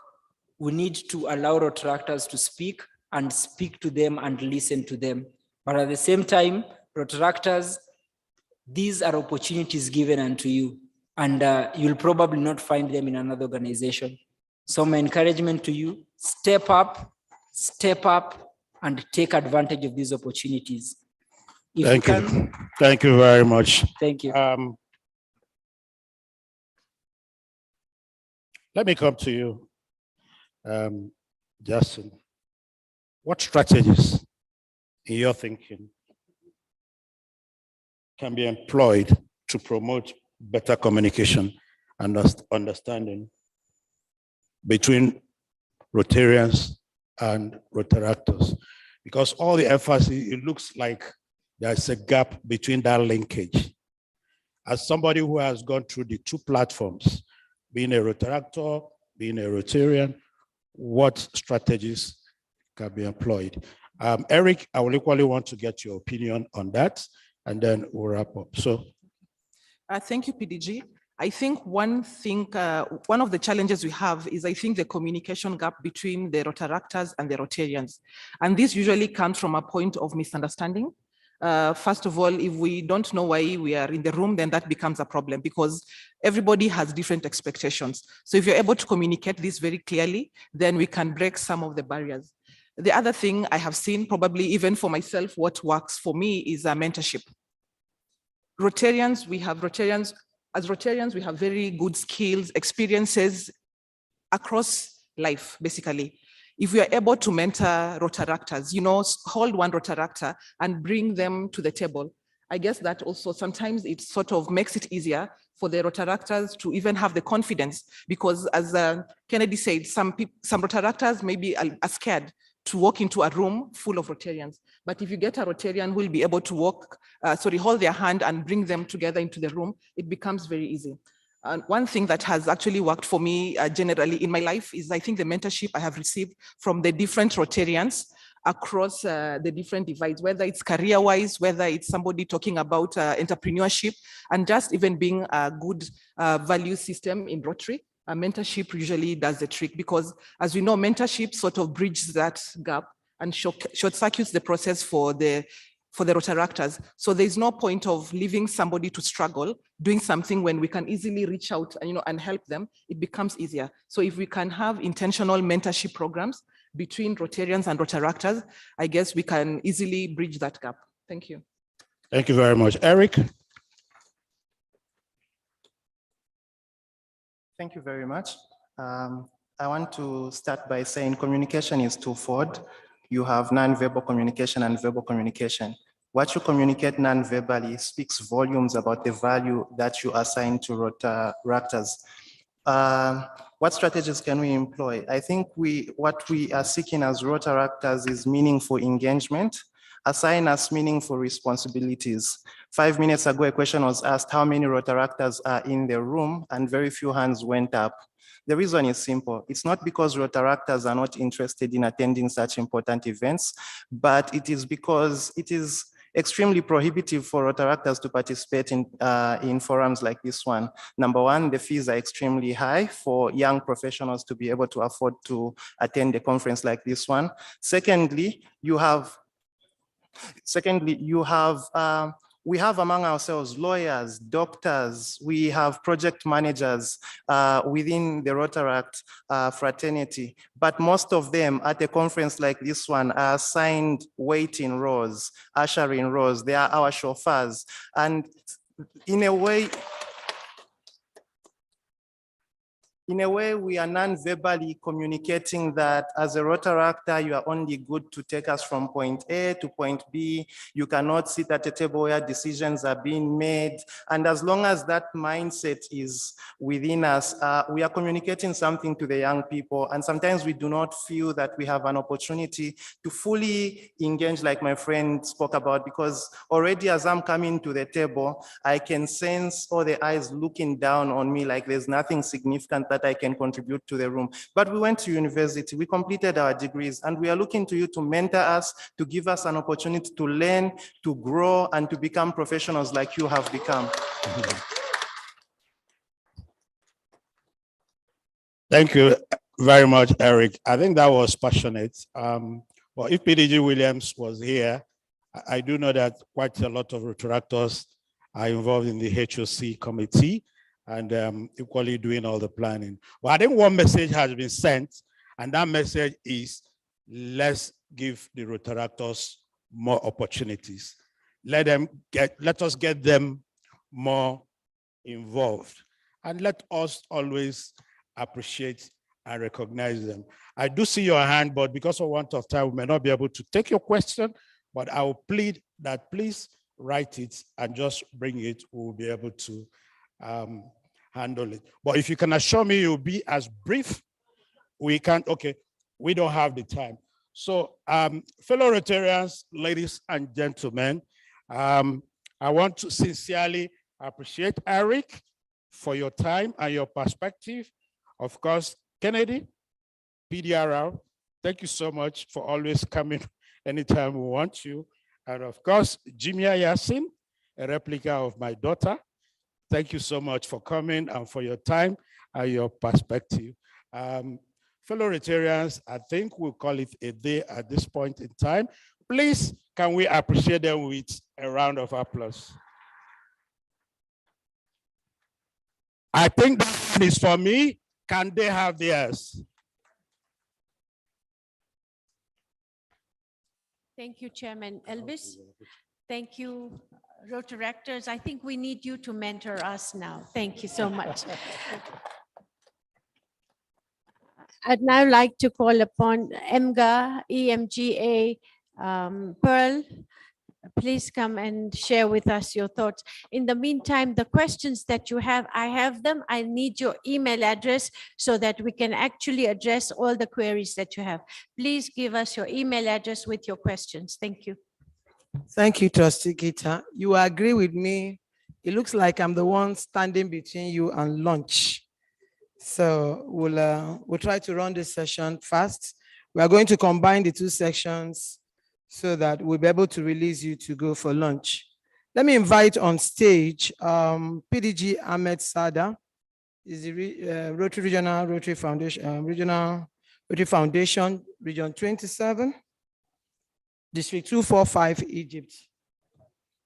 Thank you. And Shirley, PDG Shirley Ukabe, is also an RRFC from Madagascar, and is from a 7 Region 26 as RFC. And lastly, but not the least, another sister of mine from Egypt is a TRF cadre stroke technical advisor, Dr. Nevin Abdelkalek, again from Egypt, my sister from RGHF. Good to have you here. So we'll try and run fast so that you go and attend to your stomach. Of course, we've heard so much about the Rotary Foundation, the goods it's been doing in the world, but you agree with me that we'll be unable to do those things if we don't raise funds for the Rotary Foundation. So for the next 30 minutes, we are going to be talking about raising funds for the foundation and how the CADA group can help us to ensure that we keep to our words and do all the stewardship and give good returns to all those who find us worthy to partner with us. RFC Ahmed, We are looking at strategies despite the economic meltdown, despite what COVID-19 brought in the most recent years. How are you coping with raising money for the Rotary Foundation? What has been your best strategy to this effect? Okay, thank you, Moderator Pearl. Actually, I was thinking of a roadmap to encourage foundation giving. So it's not really a roadmap, but I'm going to share with you some of my humble thoughts or best practices. In a few points. Number one, we need to create a sense of ownership. We need to propagate a message to our colleagues and members that the Rotary Foundation is our foundation. It does not belong to a certain country or a district or a zone or a region. It belongs to all of us. If I own a house, it would be quite appropriate that I would put money in order to keep my house in a good shape. I'm not going to put my money in my neighbor's house. So you got my point, the sense of ownership. Number two, storytelling. We should not underestimate the power of storytelling. We need to keep telling our stories, our people of action stories, and we need to talk about our service projects, especially the grant-funded service projects to the community leaders, because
Okay, wow.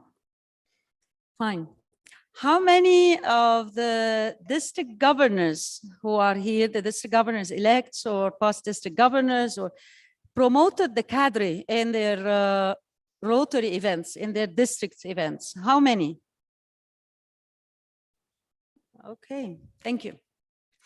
Okay, so the problem here, I think, is clear that the cadre is one of the key elements and what actually reflects what Rotary is all about. We are a group of professionals who are together to serve, and actually the cadre is the best way of promoting how our professions we use to serve the community and to go around. And the Rotary Foundation is giving us all the opportunities to use our expertise in serving all around the world. Looking after being, actually, I was asked once, what do the cadre do? What is their job? Do they come and inspect? I told them, no, we actually do not come and inspect. But what we do is we help at the district level all those who are working on their global grants to work it well, to go through the preparation of the forms that they want to fill, the grant application. So we are one of the resources. So all cadre members are one of the district resources that we ought to go to.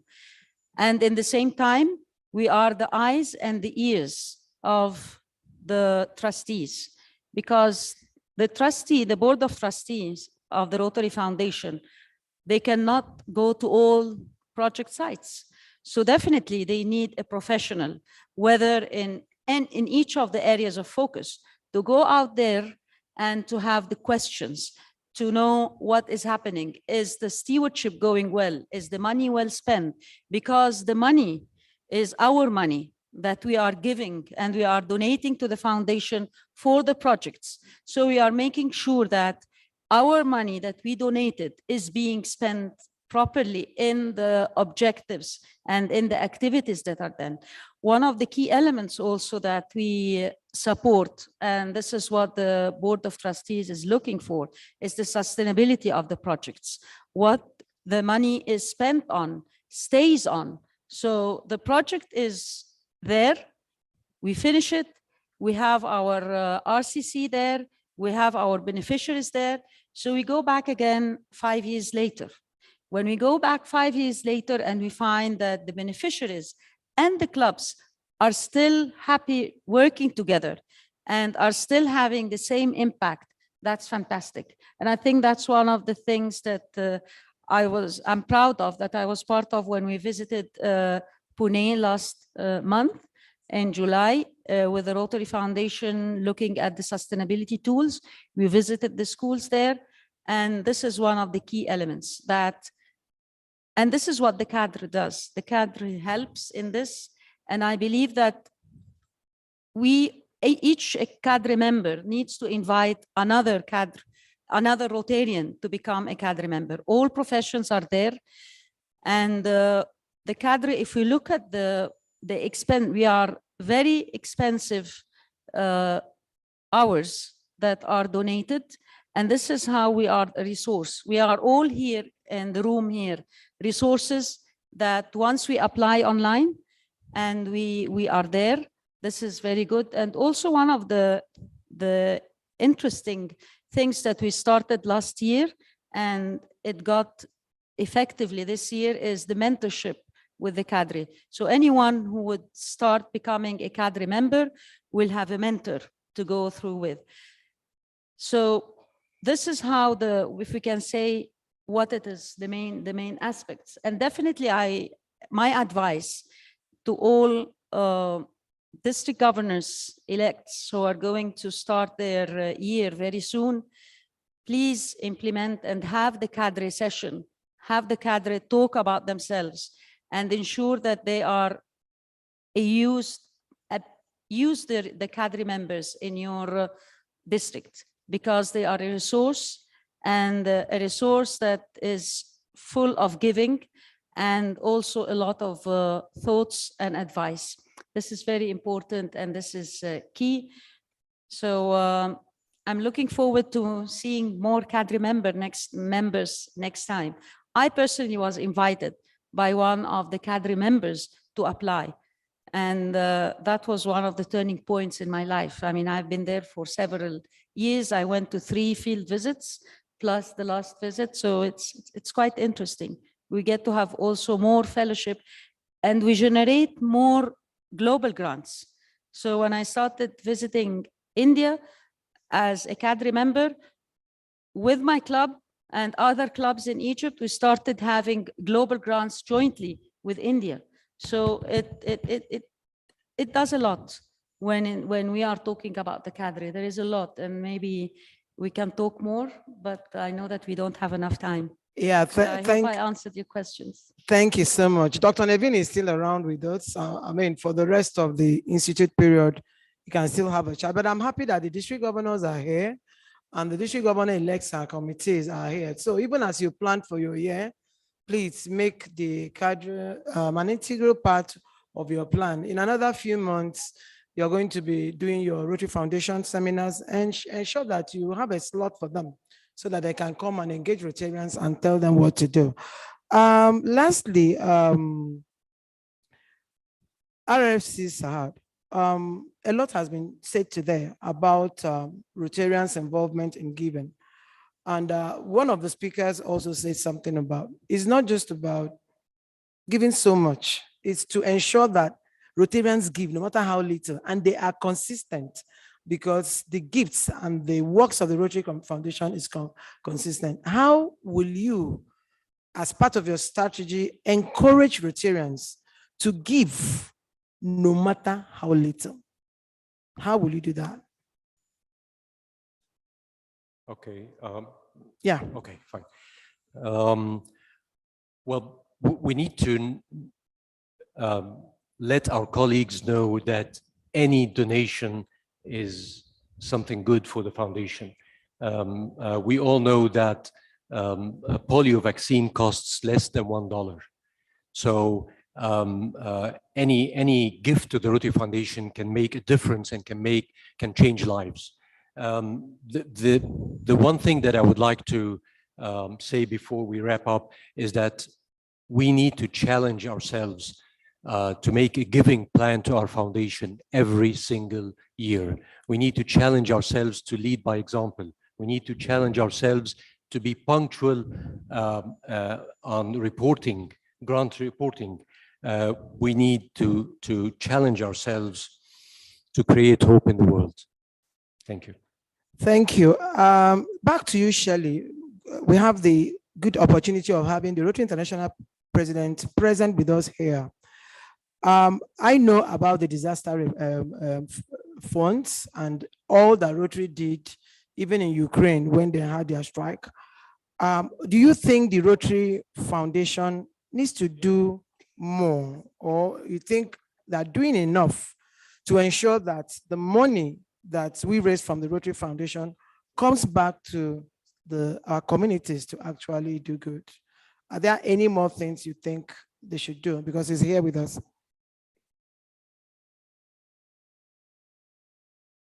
Je répondrai, on n'est jamais content de ce qu'on a. La Fondation Rotary nous donne 25 000 $ pour les aides d'urgence. Mais ça, on va dire, ce n'est jamais assez. Mais pourquoi, quand on demande, on dit ce n'est jamais assez? Et pourquoi, pour donner, on hésite? Donc, je reviendrai encore sur le point que j'ai dit tout à l'heure. Commençons d'abord à donner avant de dire à la Fondation d'augmenter les 25 000 $ à 50 000 $. Commençons d'abord, nous, à donner. Mais pour donner, il faut être convaincu que la Fondation est à nos côtés à 100% quand on a besoin de la Fondation. Le Rotarien doit être convaincu pour contribuer à la Fondation, ne serait-ce $1. Et si encore on se dit que $1 c'est trop, comme l'a dit RRFC Saïd, donnons ne serait-ce 60 centimes pour l'éradication de la polio. On va toujours dire quand on parle de la fondation, c'est donner, donner, donner. Oui, mais en donnant $1, chacun de nous, combien allons-nous recevoir? Prenons le cas juste de notre zone 22. Nous sommes 10 000 rotariens et plus. Chaque rotarien donne $1. Mais en contrepartie, il y a 3 districts, 3 pays, on va dire, qui ont eu les programmes à l'échelle mondiale. C'est plus que nous tous ensemble, nous avons donné. Merci.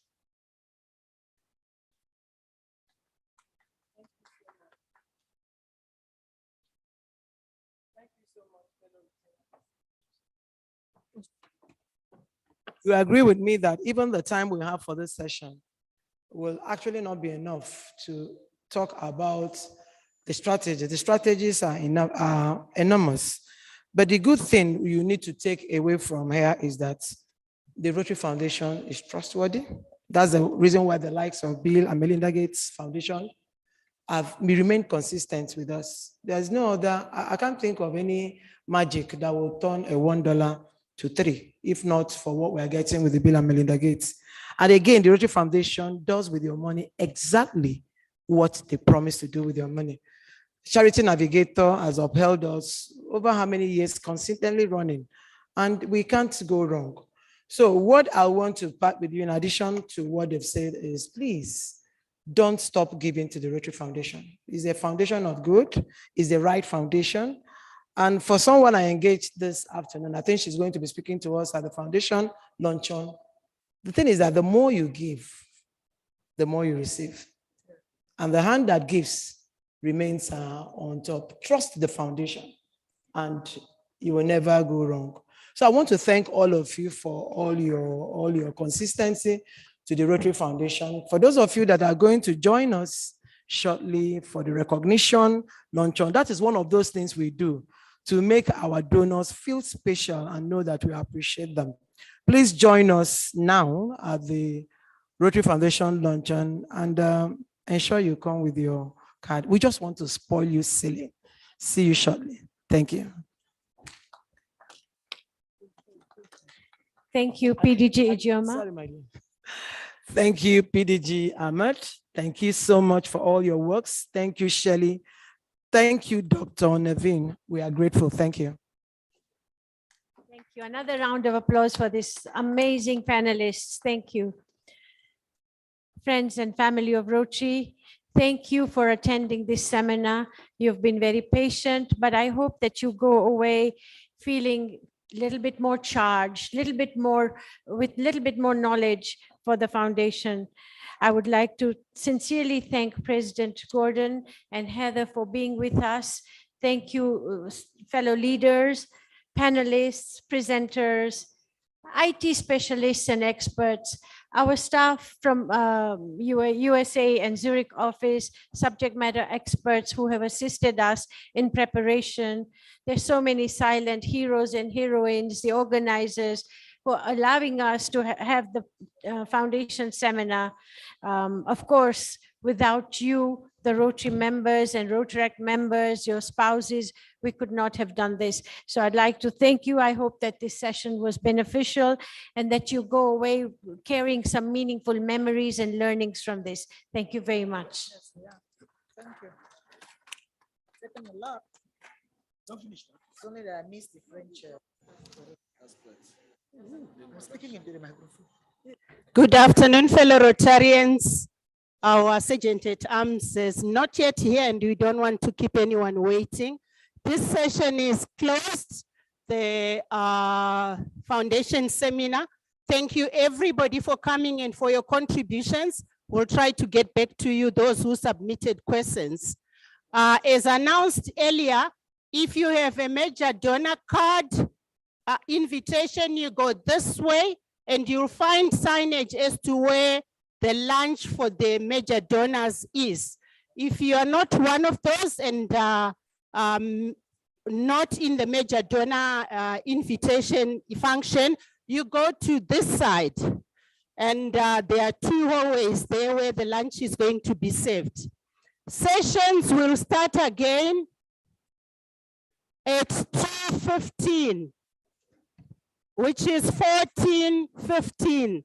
So we'll start the membership seminar in this same auditorium. Please come back at 14:15, which is 2:15. Thank you very much, everybody. Enjoy your lunch.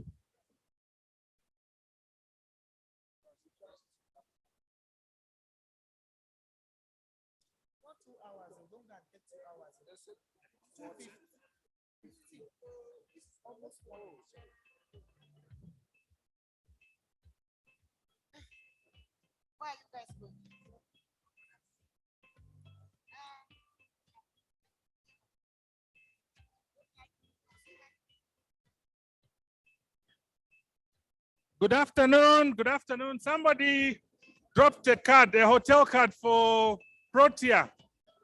Somebody dropped a hotel card for Protea. You need to see me. Anyone at Protea Hotel who's dropped a hotel card, please see me at the secretariat.